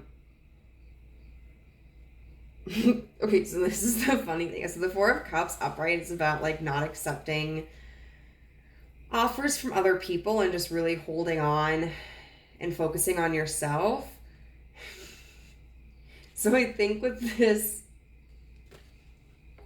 energy with the Hanged Man, because the Hanged Man is about, it can be about stagnancy, but it's also about like searching for a new perspective.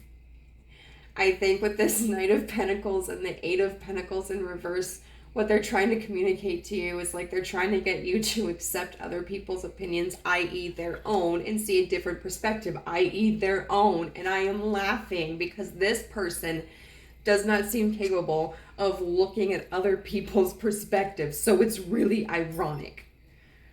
I don't know if this person is like a D-bag or not, if they're necessarily like a negative influence in your life. We might see that when we get to the next question. But they're asking you to do something that they don't know how to do.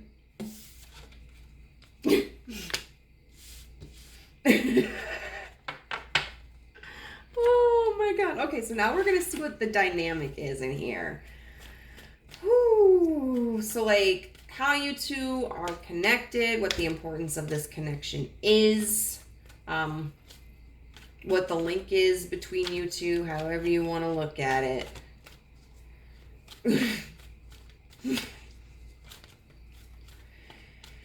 Oh, Lord. I know some people like this. And I've always been the person who was like really meek. Okay, we have the Seven of Wands in reverse, the Page of Cups in reverse, the Empress in reverse, and the Eight of Cups upright. And I'm going to pull more clarifying cards. So the Seven of Wands can be about being defensive. I mean, you see right here, these dudes are like on guard, and it's in reverse, so that might talk more about like an internal resistance. Sometimes the Wands cards, like with the Swords cards, can just be more negative or intense meanings when they're in reverse of the upright position. With the Page of Cups in reverse, there's a lack of emotional communication. There's a lack of emotional offering.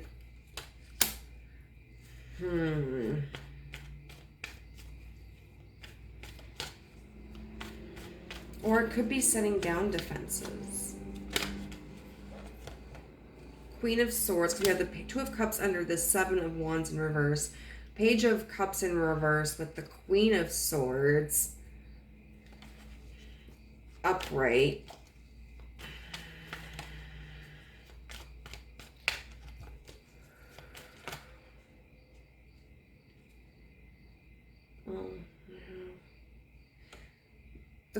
of Cups in reverse under the Empress in reverse. The Eight of Cups is clarified by the Ace of Pentacles, and the Moon in reverse.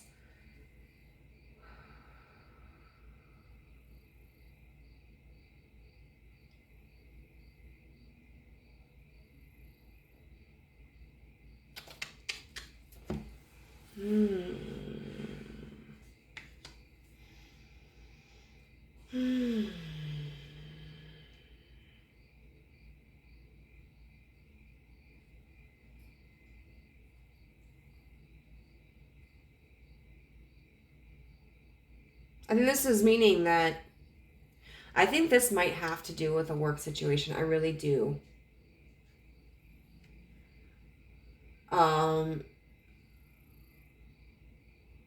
But the dynamic, I think, with this person is there is heavy resistance, and like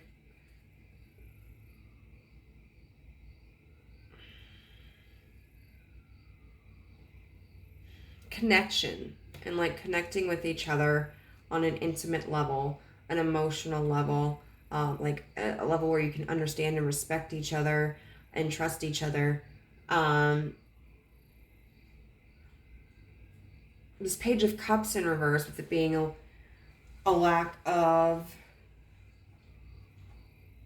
that connection, a lack of that offering from this person, I think is really going to put you in this Queen of Swords energy. Now, queens tend to be very nurturing and passive. So like the King of Swords might be someone who actively like goes and communicates with somebody to get something done. The Queen of Swords is going to be more so dissecting her own thoughts, thinking about what's going on around her and what she wants, trying to find mental clarity within herself. So I think that this relationship is really going to make you think, like, what do I want? The Empress in reverse with the Queen of Cups in reverse. There's a lot of cups in this deck, in this spread, which is kind of surprising considering that it really feels like a work connection. It could be a partner, or another connection where there's a huge imbalance and the person is kind of really controlling. But I feel like a lot of this is just signifying like you don't feel emotionally fulfilled. The Empress is somebody who is holding on to something so tightly that she's suffocating it. She's not giving it any room to grow. The Queen of Cups is someone who was really, really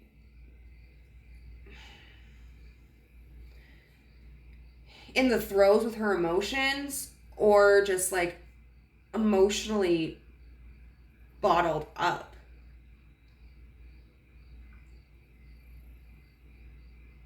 And so I think whatever attachment you have, whether this is a person that you have a family connection with, or a friendship with, or a coworker connection with, or like an employment connection with, I think, or even a lover connection with, I think that their behavior is just going to suffocate whatever attachment you have, if it's an attachment to them or an attachment to a situation.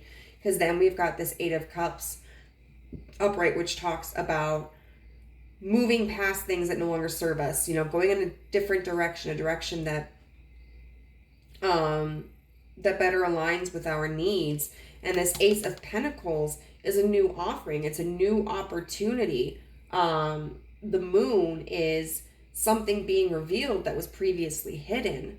What is this Moon? Like maybe you're discovering that there's another opportunity you hadn't considered before, or maybe you're going to try something new, or maybe it's revealing that the connection was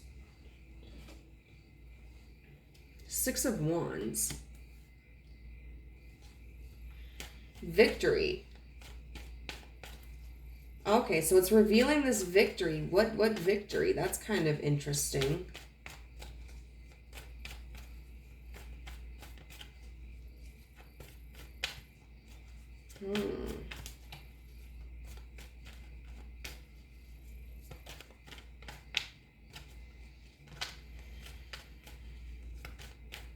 I want to know what way? What victory is going to be revealed?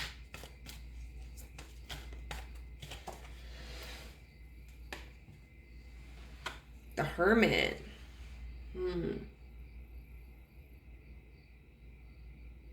The Hermit is all about going inward. What I think is,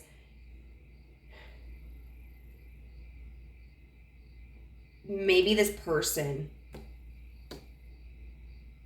whether they intended to or not, made you feel really small. By the end of this, when you walk away from this situation, whether it's just this person completely, or whether it's like an employment situation or a project or whatever, and you find or you create a new opportunity, you're going to find success in yourself. Because the Hermit is very in touch with himself. He's like, yo, I gotta take the time out from the people around me because I'm having like too much chatter in my ear.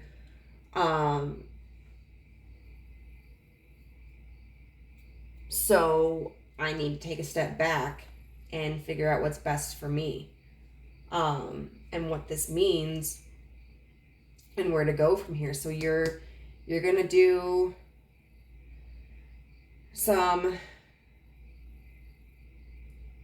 inner exploration, and I think you're going to find that you feel very successful and very powerful in the decisions that you make and the answers that you come up with, and that you just feel very confident in yourself independently. So, which is, I mean, is good, because sometimes we're in situations where someone makes us feel really small, incompetent, you know, in whatever way that it is. And we just kind of take that reality on as our own. But it looks like at some point you're just going to get fed up with it. And you're going to be like, no, like, I'm not putting up with this. I'm going to walk away from this. And it looks like you build yourself back up. You do. So now we're going to get some messages from Spirit about what this dynamic is offering you.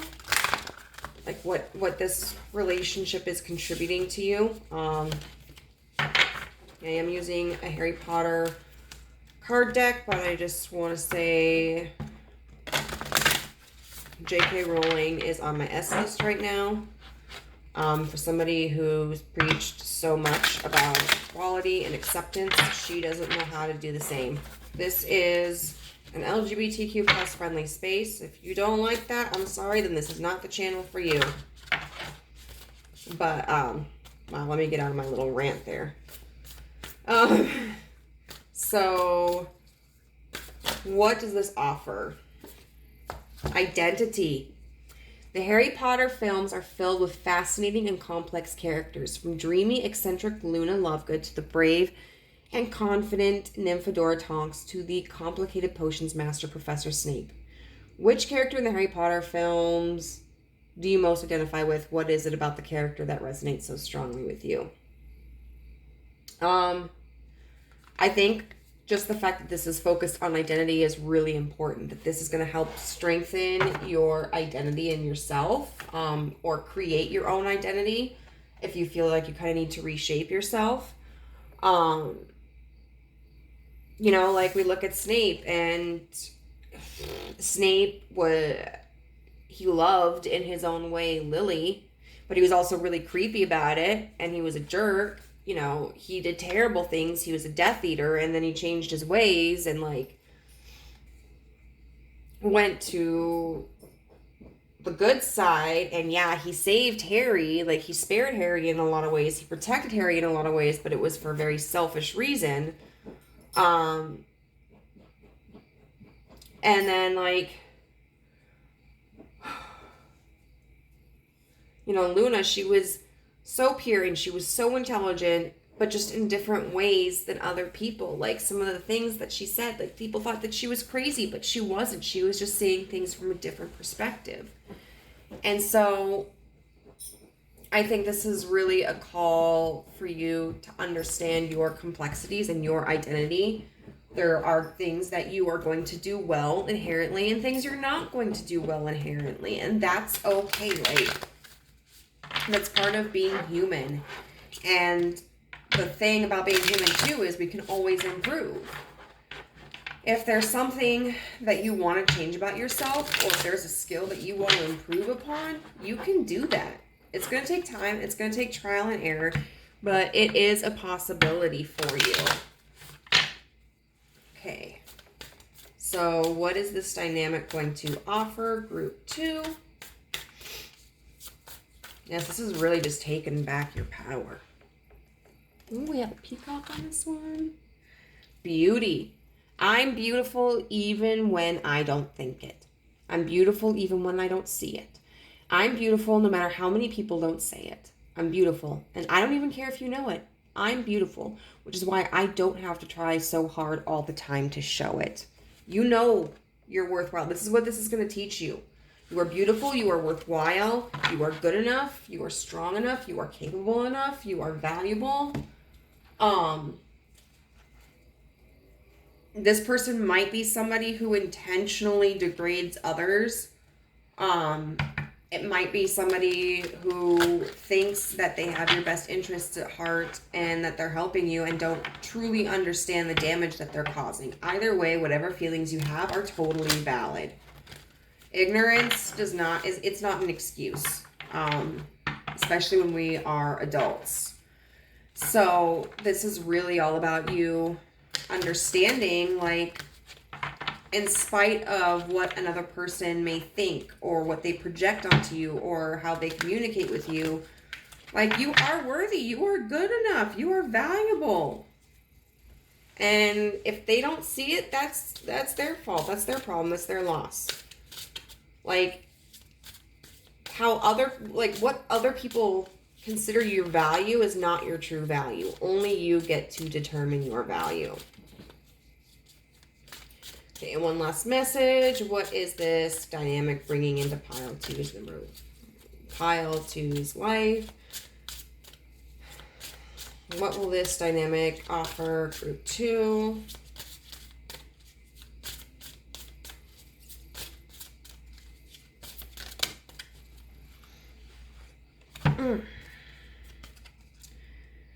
My thoughts are creative.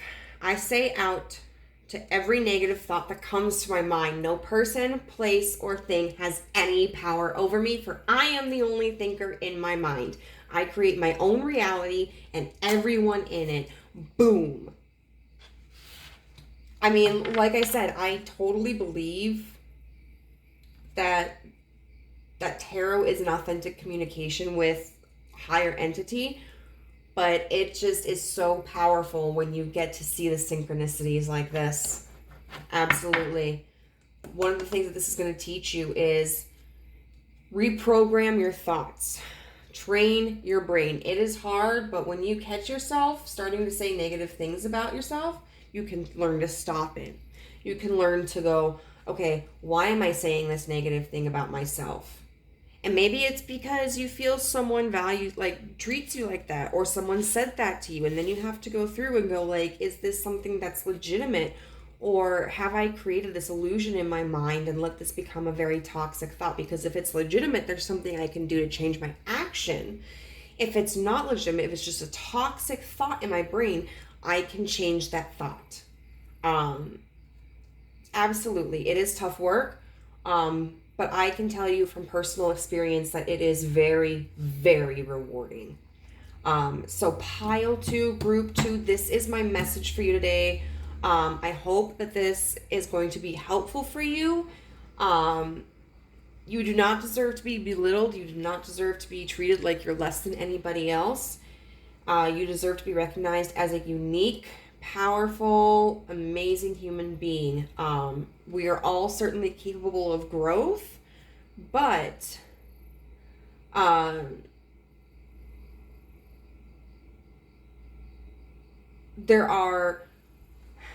does not give the right for a person, that does not give a person the right to treat us like crap. And so it looks like this is going to be a very frustrating, difficult situation for you. But what I'm seeing is that you will overcome it and that you will make a decision to pull yourself up out of that environment, support yourself, stand up for yourself, and really, really learn and create your self-worth. So if this message resonated with you, please leave a comment in the box below about how it did. I would also really appreciate it if you subscribed and hit the notification bell. And if you're interested, you can follow me on Instagram at the Guidance Through Gaia Instagram account, where I post daily tarot messages. So thank you for joining me, and I hope you have a wonderful day. Bye. Hi, Pile 3. First of all, this is one of my doggies, Jack. He decided he wanted to make an appearance. Secondly, oh, look at the big boy stretches. If you chose this beautiful card right here, or this lovely stone, then this is going to be your reading. So what we're going to be looking at is who is entering into your life. Please remember that this is hopefully somebody positive, but this could be somebody who you may have somewhat of a negative relationship with as well. This could be somebody new coming in, somebody from your past, could be romantic, familial, platonic, a career relationship. So anything is kind of a go here. What we're going to be doing is we are going to be looking at pre-shuffled oracle cards in order to see what the description of this person is like. We are then going to be going, good Lord, someone needs to check out their muffler. We're then going to be going into tarot cards to figure out how they will be entering into your life and what kind of dynamic you'll have with them. And then we'll be looking at some more oracle cards, affirmation decks, to see what kind of goodness, good Lord, to be seeing like what they're bringing into your life, because every kind of relationship has a lesson for us to learn. You know, whether it's an easy, positive, fun message or whether it's kind of a painful message, but we always have the ability to take something away from that relationship. So let's get into it. So this lovely card is card number 32, the Lustful. The affirmation is, I embrace my individuality and sexuality as sacred gifts. How long does it, like, where is this person going? I can still hear them. Then we have card number 23, see beyond the past. Card number 22, no expectations.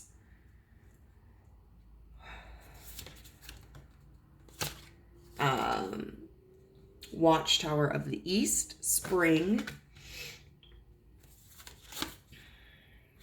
Number 8, Scorpio, investigate, but in reverse. Warrior. Literally, I still hear this person. Where the heck did they go? Why can I still hear them? And then number 26, considered action, looking forward, but that was in reverse. Are they turning around? Are they coming back? Please. Please wait for a little while. Okay. So.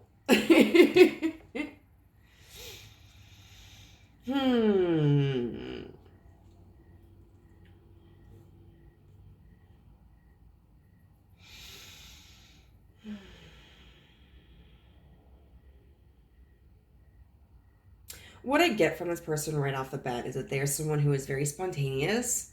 They don't necessarily think before they leap. Um, we have numbers haven't really stood out to me. A lot in the other two readings, but in this, what I'm noticing is that we have 26, which breaks down to 8, and then 8 over here. And that really makes me think of, along with some of the energies that we're getting over here in these cards, of like the 8 of Wands, so very passionate movement, very fast movement.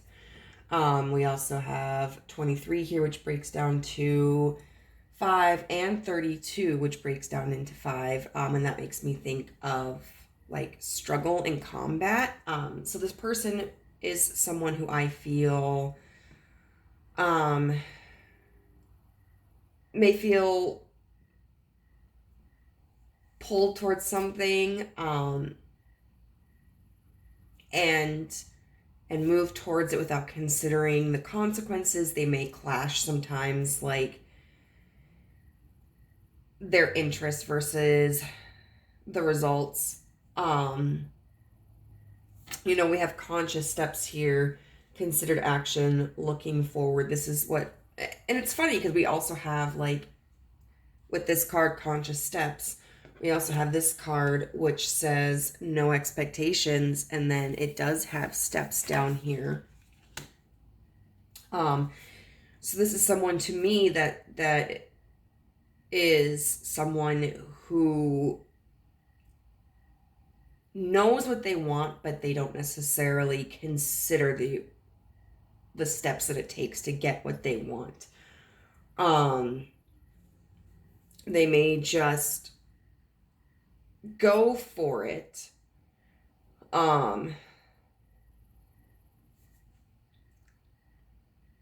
And not consider how it may affect other people, or not consider like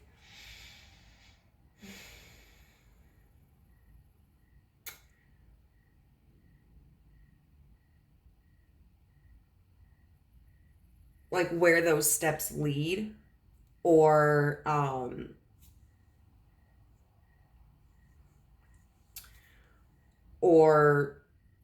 how, like, what it's going to require, the effort it's going to require in order to make it to their destination. So this is someone that I feel is very impulsive. With this warrior card, I'm really getting this feel for that they, like I said, go after what they want. They could be somebody who is also very protective.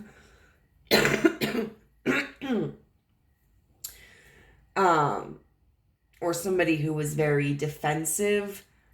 But this is somebody who is very action oriented, and who sees maybe things as challenges, and it does not shy away from them. With this lustful energy, and also with spring,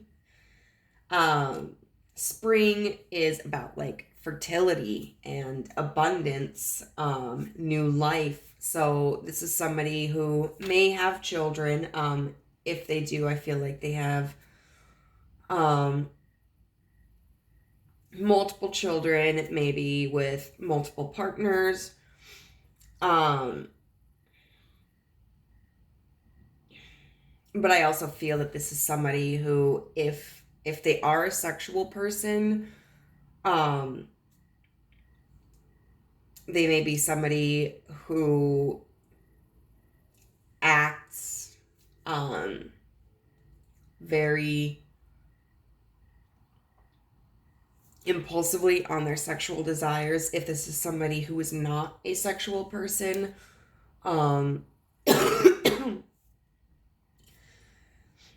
they may just have like a lust for life, or a lust for aspects of life. I'm gonna go get something to drink really quickly. I didn't expect that my throat was gonna feel so raspy.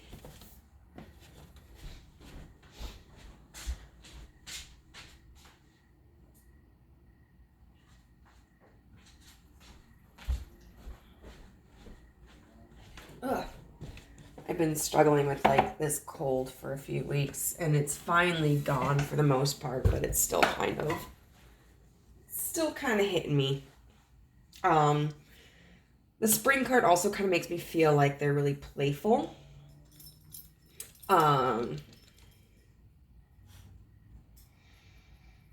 Spring always reminds me of childhood and youth and enjoying the warmer weather.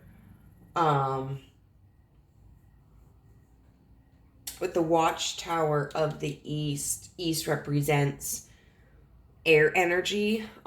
So they may have some significant air placements like Libra, Gemini, or Aquarius. Or we also, with the Scorpio card, they may have significant Scorpio placements. Investigating in reverse also makes me think that they don't take into consideration what they're doing before they do it. Maybe what the prerequisites are before they should do something. What the situation is beforehand. Just very, very impulsive energy. And I think this is someone who's also kind of very invested in themselves. We have see beyond the past and no expectations. And so this kind of strikes me as a person who kind of wants to do what they want to do without any accountability.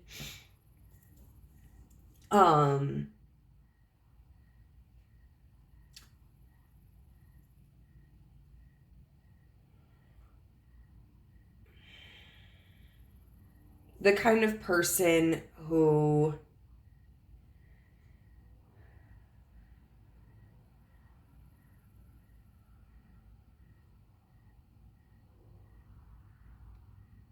would say, this is something some of my ex-boyfriends have said to me,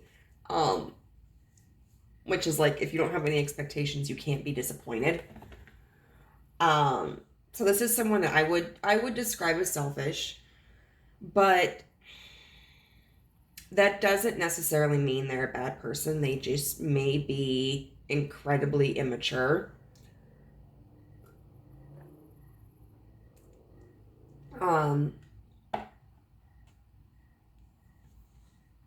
With the see beyond the past card as well, when we look at it, it's this mature black swan, and their reflection is this like adolescent swan that's crying. And the story that goes with this card in the booklet is about the swan that was raised by ducks and tormented because they didn't look like ducks. And so they grew up holding themselves to the standard of what a duck should look like and be like, only to develop into this beautiful black swan and overcome those insecurities and realize what their place was. So this may be somebody who was in their past kind of bullied, and maybe that is where they get this like arrogance and confidence from, because they're kind of overcompensating for their insecurities.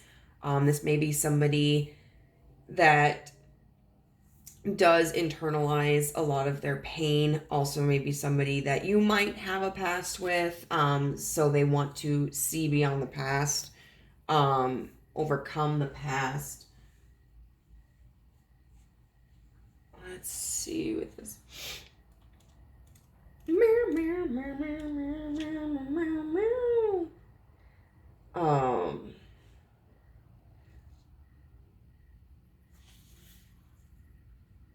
You know, Scorpio is a fixed sign. We know fixed signs can be very set in their ways, very stubborn, and was ruled by Mars in traditional astrology and co-ruled by Pluto in modern astrology. And those are some pretty heavy planets to be ruled by, you know. Mars really does give me like with this warrior card, that action oriented,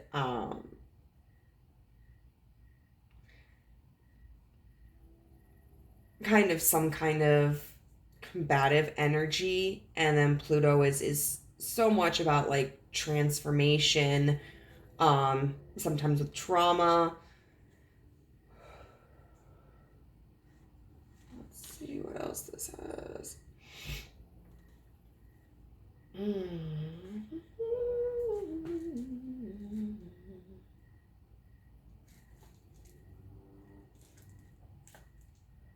Okay, yep. And this may be somebody who is prone to intense emotions.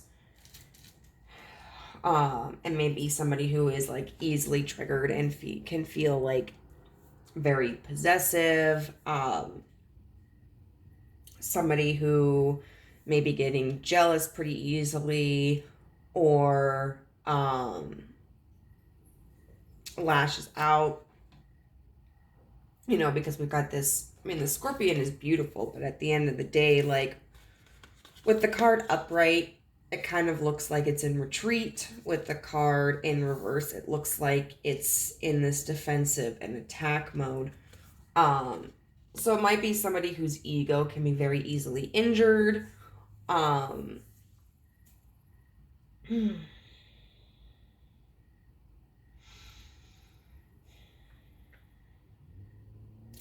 with this no expectations card, this is a card that makes me think of feeling trapped, or being afraid of being trapped. It also kind of makes me think, though, of the Eight of Swords, because we have this door here with the key right in front of it. So almost like freedom is within reach, or that it's a self-imposed prison.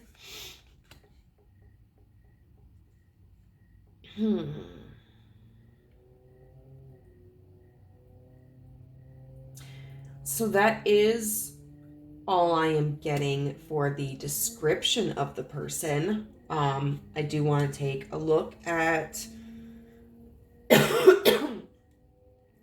ooh, my goodness. I do want to take a look at how they enter into your life and what kind of dynamic the two of you will have. This does seem like somebody who is probably a little bit of a player. So this might be a sexual or romantic dynamic. But of course, this energy can exist in dynamics where there is no sexual or romantic feelings. Especially for like all my aces out there. So let us see, how does this person enter into your life?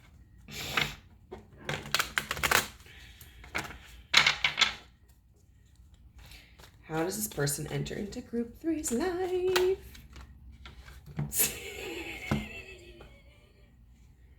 Eight of Wands. The Eight of Wands. I cannot make this up. Seriously.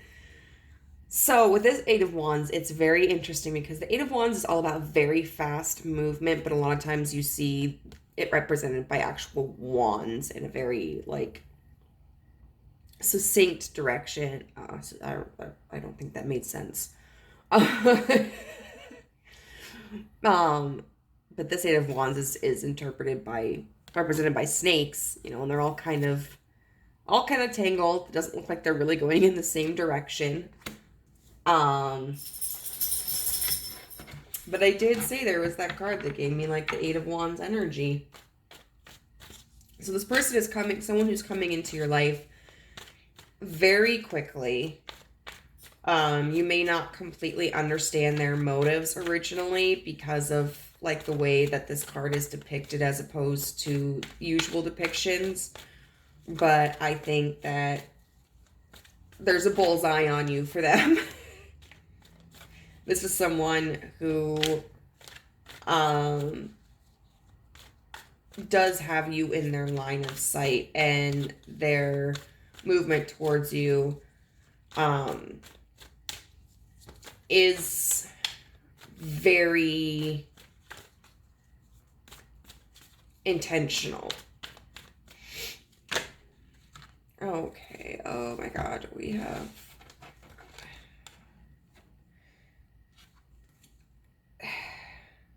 I'm not going to take all of these, I just because I don't know where to put... I'm not going to take any of them, actually.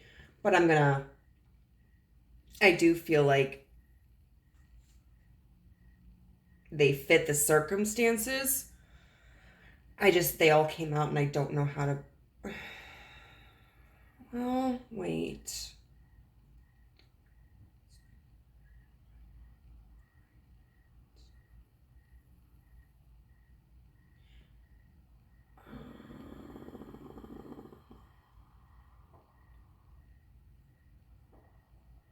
I don't know if I want to take all these. I'm going to put them back. We have the Three of Wands in reverse, the Knight of Wands in reverse, the Hierophant in reverse, the Tower in reverse, and the Seven of Wands. So this person does have very fiery energy. I don't know how to take it. Because they all just kind of flew out at the same time. Okay, so we have Justice.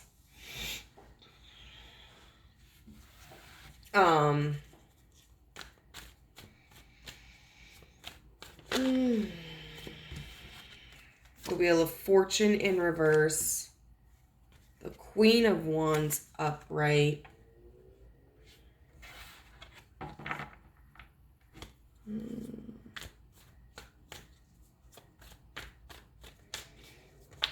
Let's see.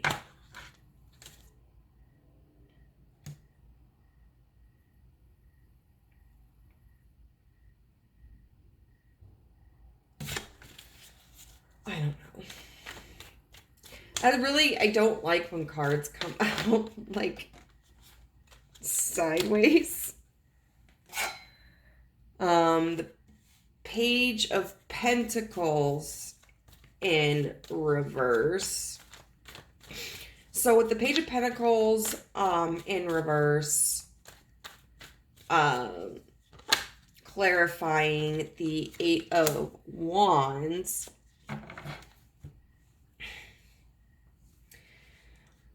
we have like the court cards, the pages, the knights, queens, and kings. They do typically tend to represent an actual person. Sometimes they do represent an energy. So for instance, like Page of Pentacles, whether upright or reverse, could represent someone who's a young person. In this instance, what I'm feeling is that this is a situation where this person is coming in with a new offer. But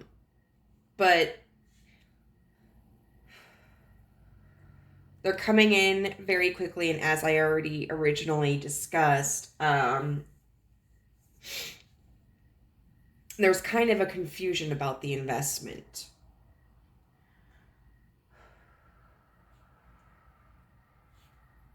You know, the Page of Pentacles in reverse, to me, is somebody who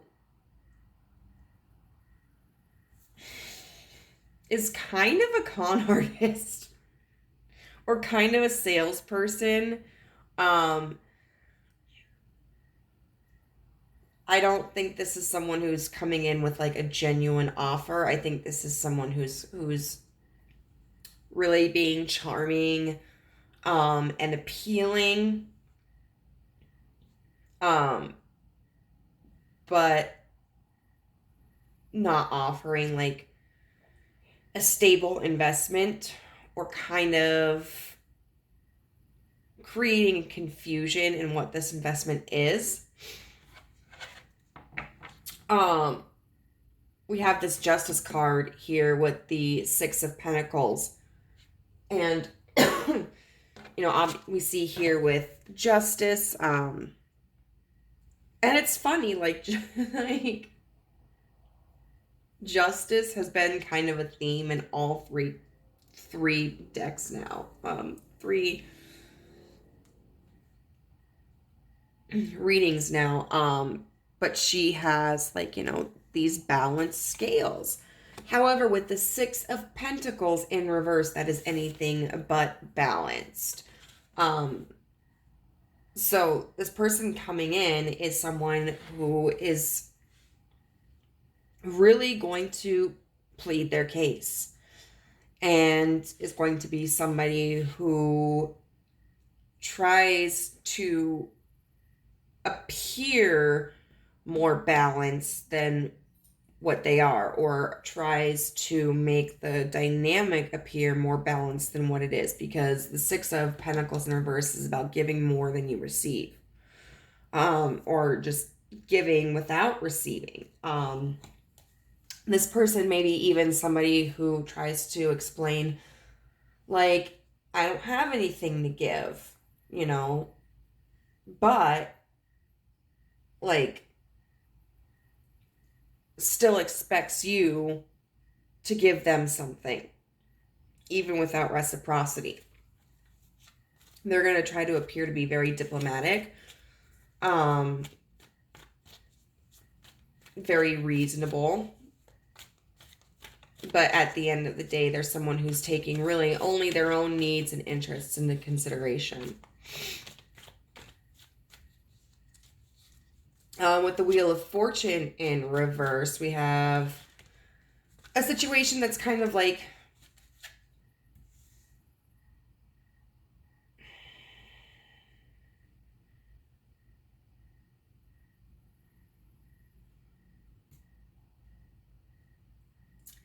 kind of out of your hands. We have the 3 of Wands. The 3 of Wands is about like a creative teamwork. So kind of like similar to pile 1, this may be somebody that you share an environment with, and that's how they enter into your life.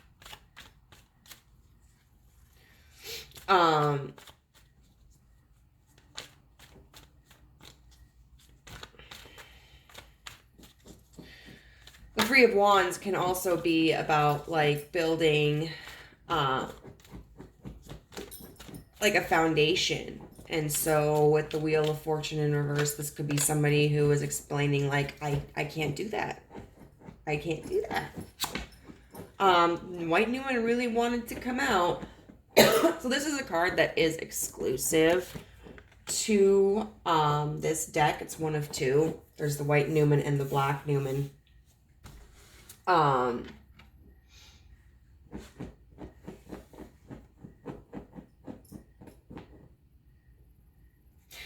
And it's interesting. I've never really paid much attention to these little symbols right here. These 2 kind of make me think of eyes looking in different directions. So kind of being shifty.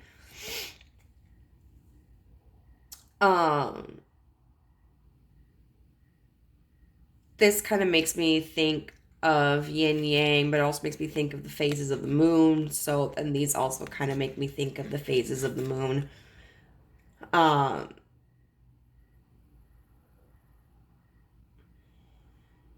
And what the White Newman symbolizes is like entering into a positive cycle.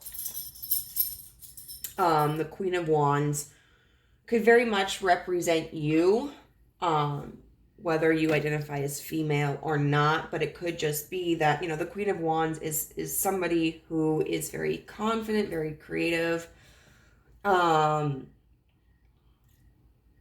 So you may be at this time when this person enters into your life, coming into a very positive cycle where you do feel good about yourself, and you do feel creative, and you do feel happy, and you feel really well grounded.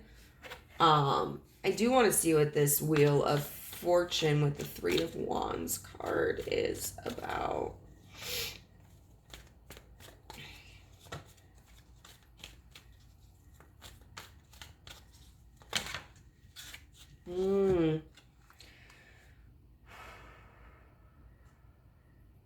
Six of Cups and Judgment. So Judgment is really about making a decision. What I find really interesting about this Judgment is, we've got this circle right here in the middle of her forehead, which to me symbolizes like the third eye. And then what appears to be, it might be like blood, but it also makes me think of like a crack. So with this Judgment, it seems like somebody who doesn't necessarily have the right connection to their intuition. And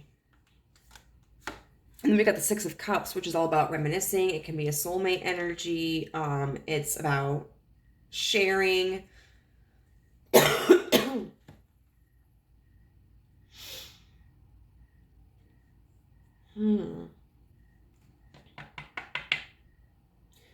So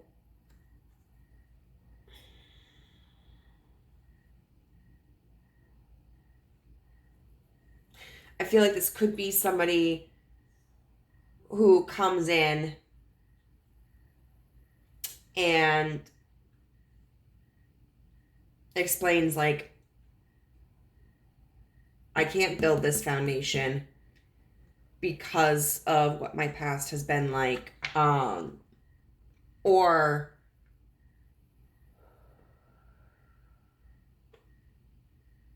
comes in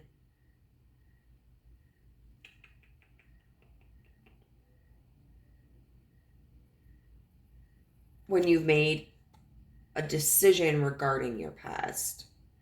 Because it does look like coming into a positive cycle, which means that previously on Supernatural, had undergone maybe like a very traumatic cycle or a very negative cycle. It's kind of interesting for this one because it feels more like about, I mean, I guess it makes sense when I say how they're going to come in. It could also be like what kind of energy they're bringing in. The other two piles did seem to have a little bit more information.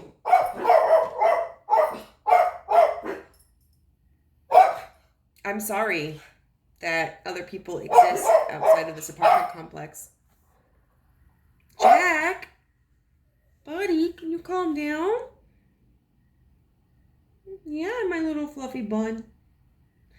But the other piles did seem to give kind of more context of what like the actual circumstance was. But this feels more like the kind of, when I say how they come in, as opposed to the situation that brings them into your life. It seems more like the energy that they're bringing into your life.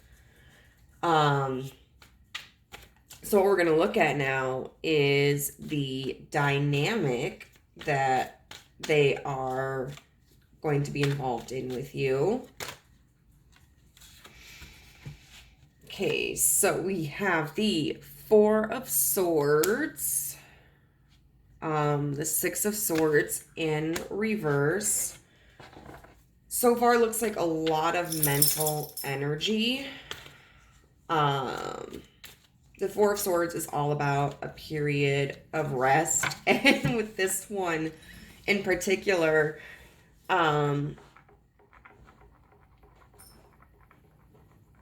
this character looks very defensive, kind of like she's blocking herself from these swords. And so it's almost like the dynamic is that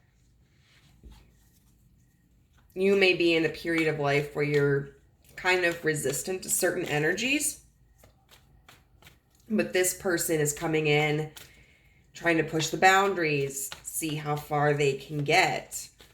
The Six of Swords in reverse is the six. Good Lord. And now we've got the Ten of Swords. Okay, so I don't know how to take this card. Oh, because it just flipped over. I'm going to take it upright. But the Six of Swords upright is all about traveling into smoother waters. But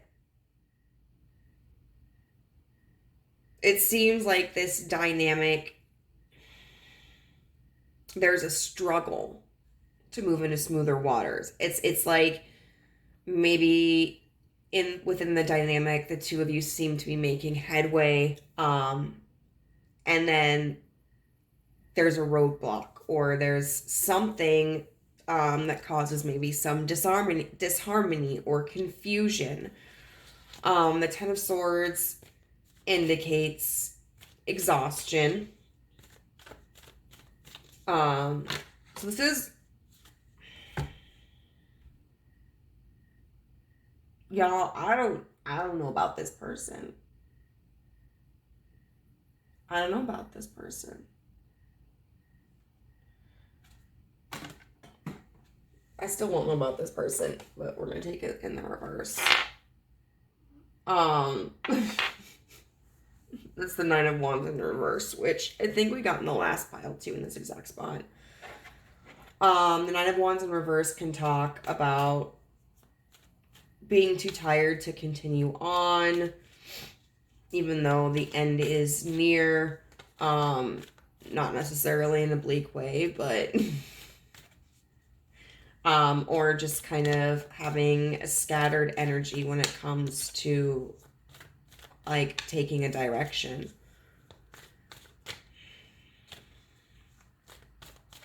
So the dynamic is going to be pretty intense. It's going to be very heavy on you. Honestly, all three readings have had some difficult lessons to them.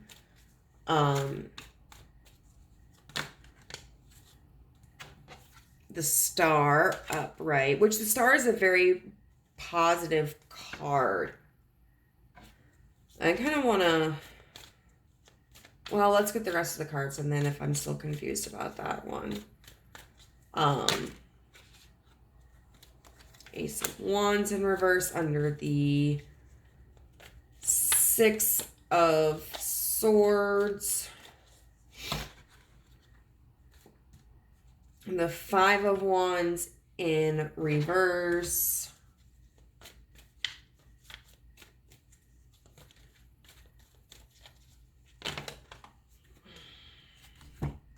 The Ace of Pentacles in reverse, and then the Ace of Swords.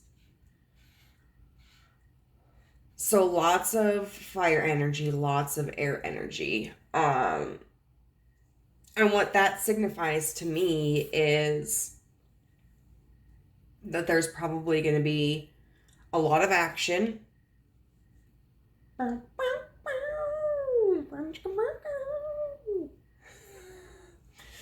lot of action, and that action kind of may lead to confusion. So a lot of like back and forth, hot and cold, tug of war kind of energy.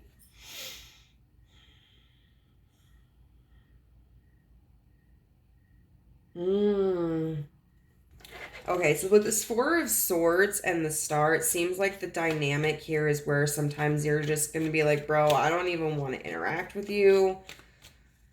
Like, I'm moving on, I'm letting go, and you have this hope, you know, for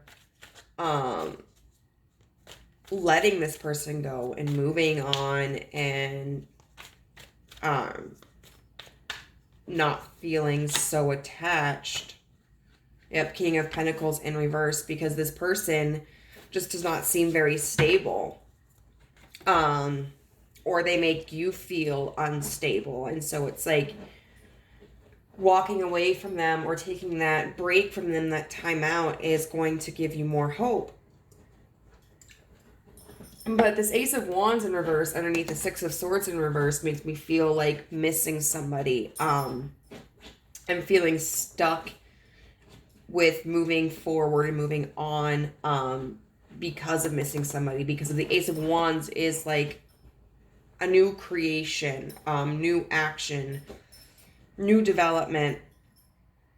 With the Ace of Wands in reverse, that could mean, like, to me, two things. Either you're kind of missing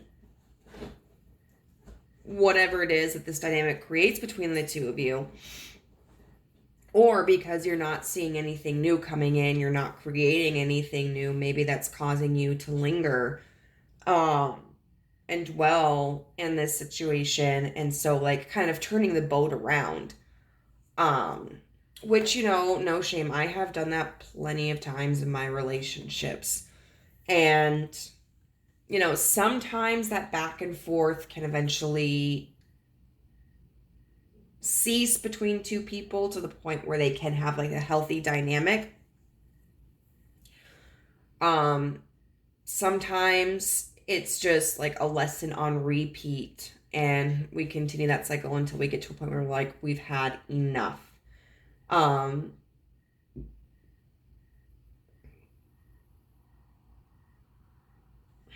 This Five of Wands in reverse. The Five of Wands upright is about, like, attack in a battle. This card is a little bit interesting because it doesn't show, like, the actual kind of battle or whatever, but it always reminds me of, like, witches being persecuted. In reverse, it can signify, like, an internal battle, which could be causing an exhaustion in the dynamic, an exhaustion in you, or that, you know, there are going to be times when you experience, like, a collapse because, you know, which causes this battle to stop. Like, this battle stops for a while because, like, maybe you surrender. Like, maybe you're just like, I'm done. Like, I'm going to throw in the towel, or I'm going to give in to them because I just can't stand my ground anymore. This Ace of Pentacles with this Nine of Wands in reverse. Well, the Ace of Pentacles is in reverse too.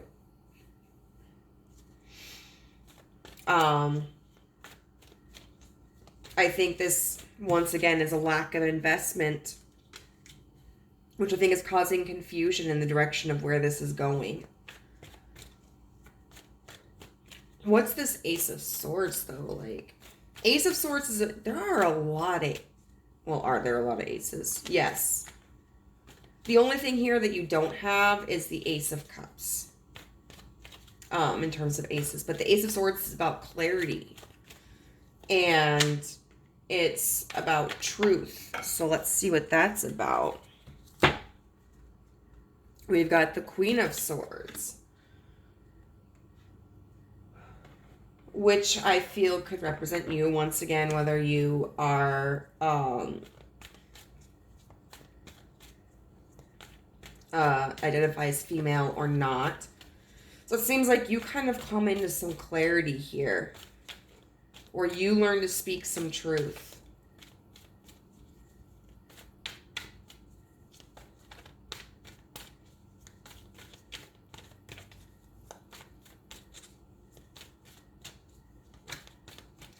I want to see what this is. And this, I mean, this is meant for multiple people to watch. And so, see, it's another, well, it went up right, so.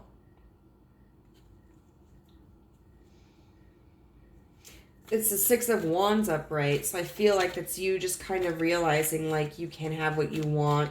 You can be victorious. You are deserving. Let's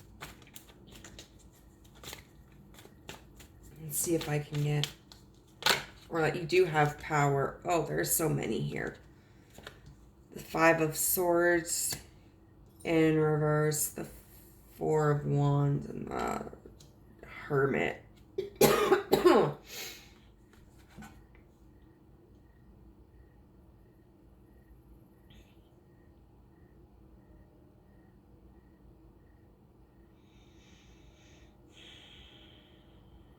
Okay.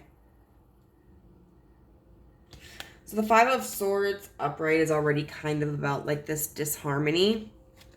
But it can be intensified when it's in reverse. Maybe this disharmony that's irreconcilable.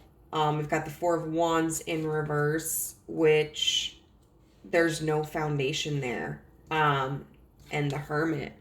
And the Hermit is this energy of going inward and connecting with the universe and connecting with yourself to figure out some truth and really pulling back from this dynamic. So this may be what this truth is that you're coming into, and that you're able to communicate and say like, hey, this isn't working. Like, we don't want the same things.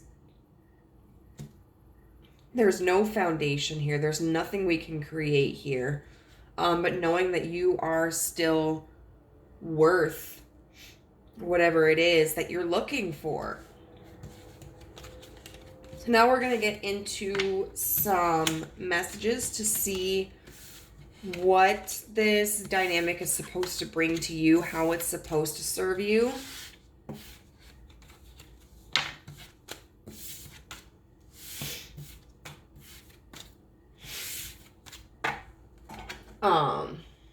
Because at the end of the day, like, we can always decide that there is value to every situation.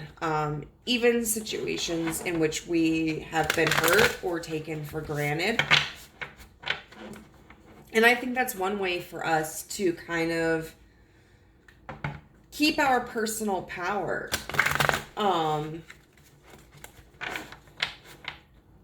You know, and understand that, like, even if somebody treated us poorly or even if things didn't go the way that we want, we have the power to take a message from that situation,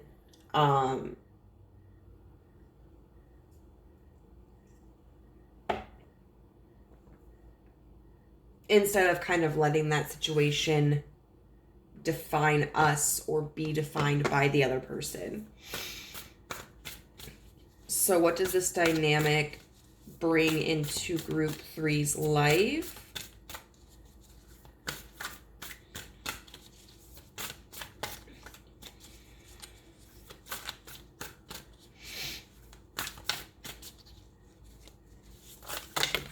Oh my god. Okay, we got, I don't know. We got a lot over here.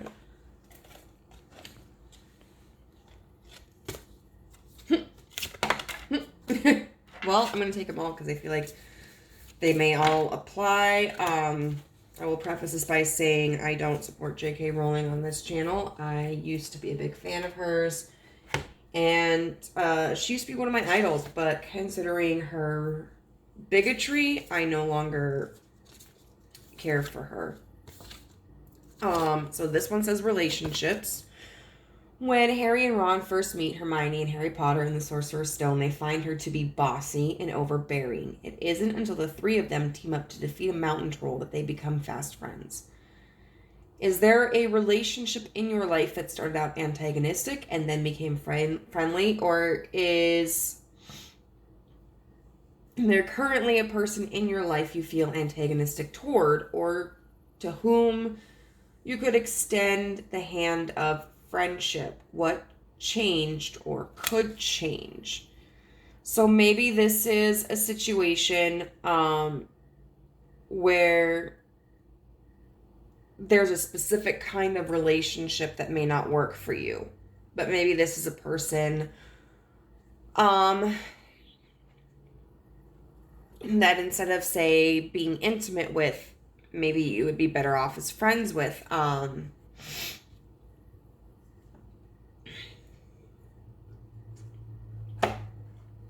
Or it could even be saying, you know, because they have these preconceived notions that turn out to be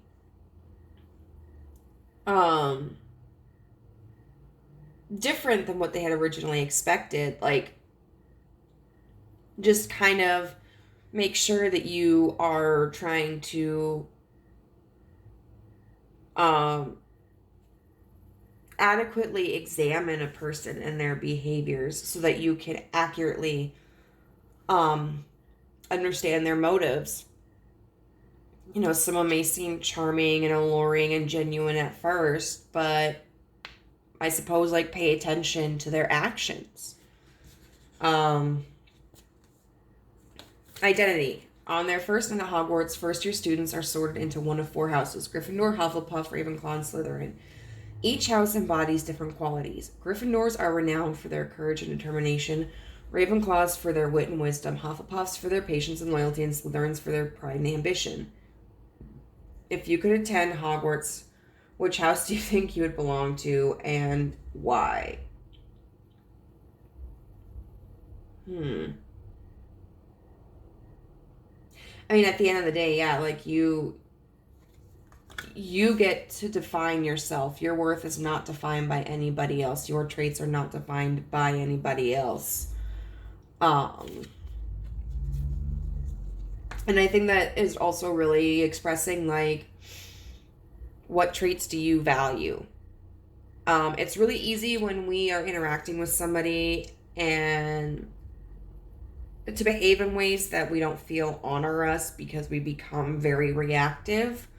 Or, like, okay, if somebody hurts us, we might make the decision to hurt them and later on reflect upon it to be like, oh, that wasn't the best moment I had in my life. I wish I would have done things differently. Or, like, for instance, maybe we want somebody to really like us, or we want to make somebody happy, and so therefore we give in and do things for them or behave in ways that we're kind of, like, originally not comfortable with, or later on look back and go, you know, I really wish I wouldn't have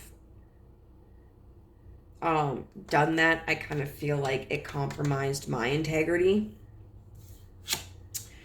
And then remember this, you have friends here, you're not alone.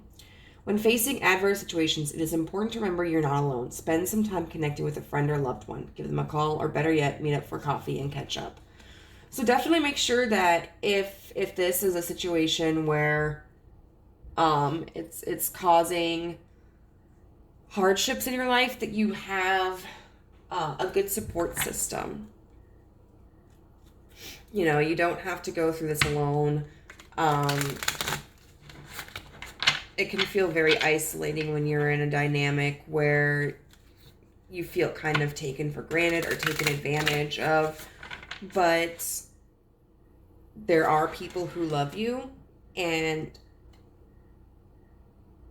for one, expressing yourself to these people and letting them know what's going on can really be cathartic to you. But also, like, you'll have people who will build you up and will tell you, like, no, like, you deserve to be treated differently and you're valuable and this is why. And so this may end up being a relationship that makes you kind of question your self-worth even after you've really been building it up. But at the end of the day, like, you can turn to people in your life that you love, that love you in return, who can kind of remind you of what your value is.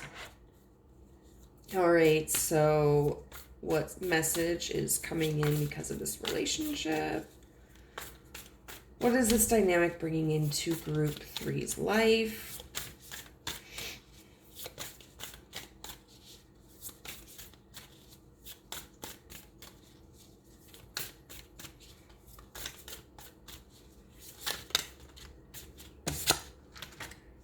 Gentleness. I speak with gentleness and I listen with gentleness. I align with the greatest part of myself and I take joy in being receptive, open, and unafraid. I am like a baby deer who's best friends with a baby elephant. The baby elephant wraps its little trunk around my shoulders and we lie down gently on the grass, daydreaming and talking about what sort of humans the clouds look like.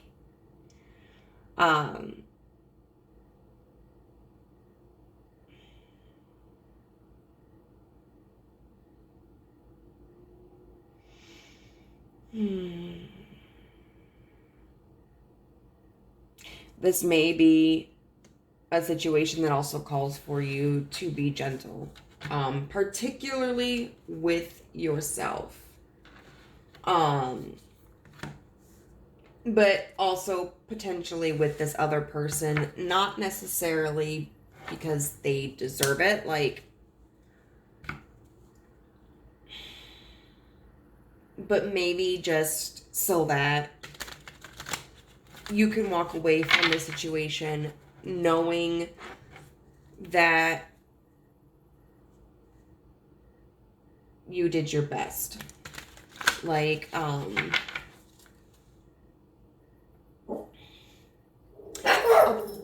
hey, dude.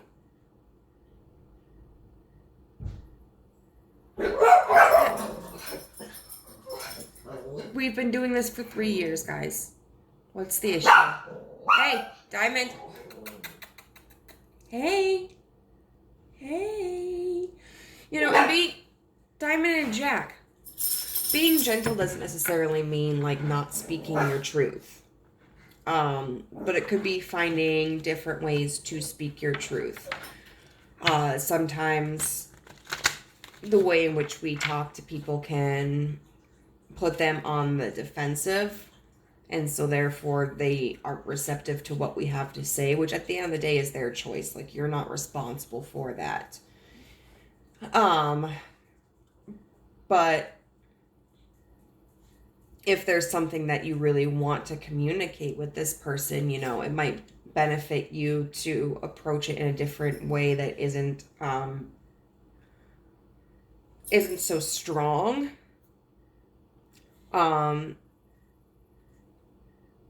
But on the same token, I'm gonna say this. One time with my first boyfriend, okay? I was at his mom's house. I can't remember if he was still living there or not at the time, but I was going to go with his sister to one of the family farms, because there was a trailer that they had just purchased for his dad to live in. And so she and I were going to go clean and get the trailer decentish for her father to move into. So my boyfriend had been really just antagonistic at the time. And I was waiting in the living room for his sister, and he was in the adjacent dining room, and he came over to me, and for some reason, like, I'd had mail. I don't know why. I think somehow mail got delivered there. And he came in and he threw the mail at me. And I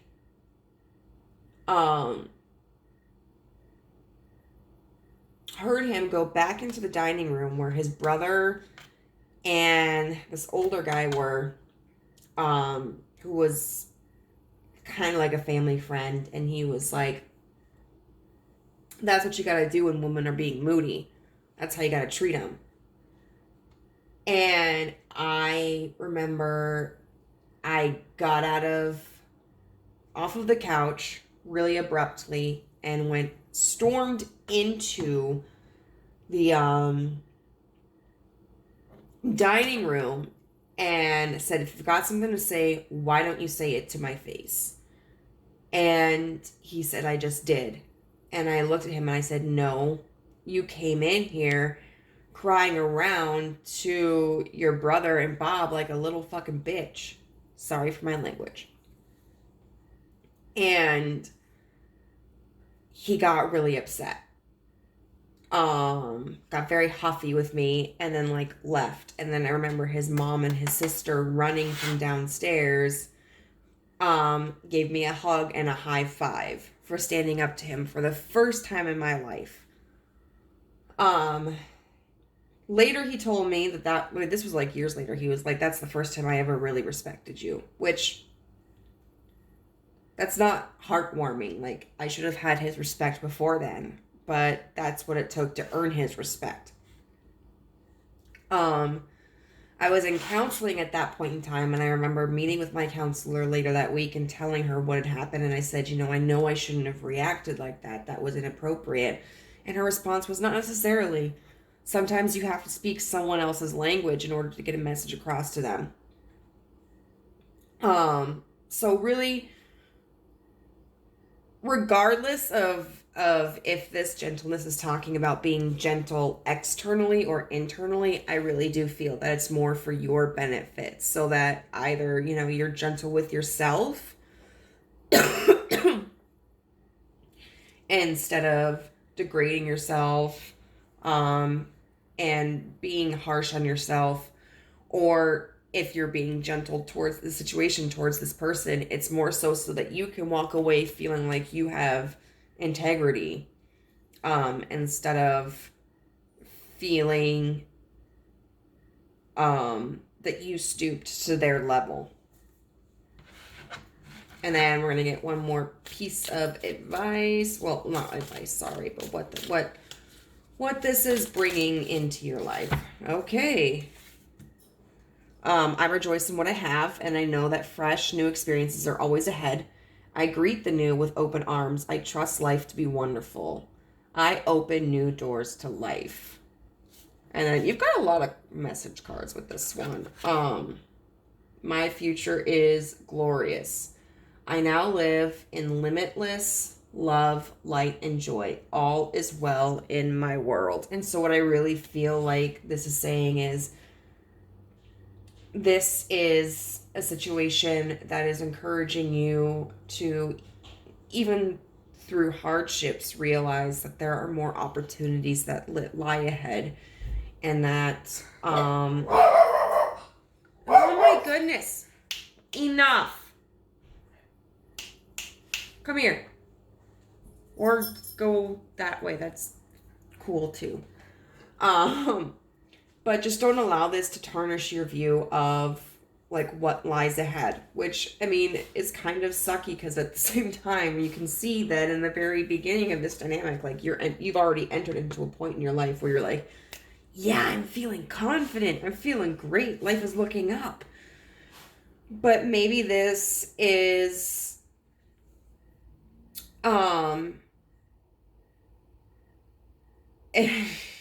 so I'm going to use a real life example.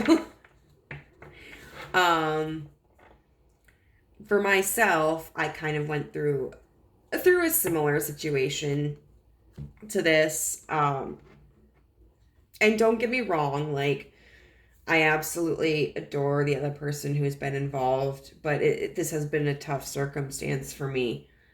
But I had gone from feeling like really suicidal and down on myself, because of ending a very toxic relationship and leaving a toxic work environment, and, you know, not being on medication, not being in therapy, all of a sudden to being in therapy, being on medication, being single, working on my mental health, my spiritual health, getting a new job.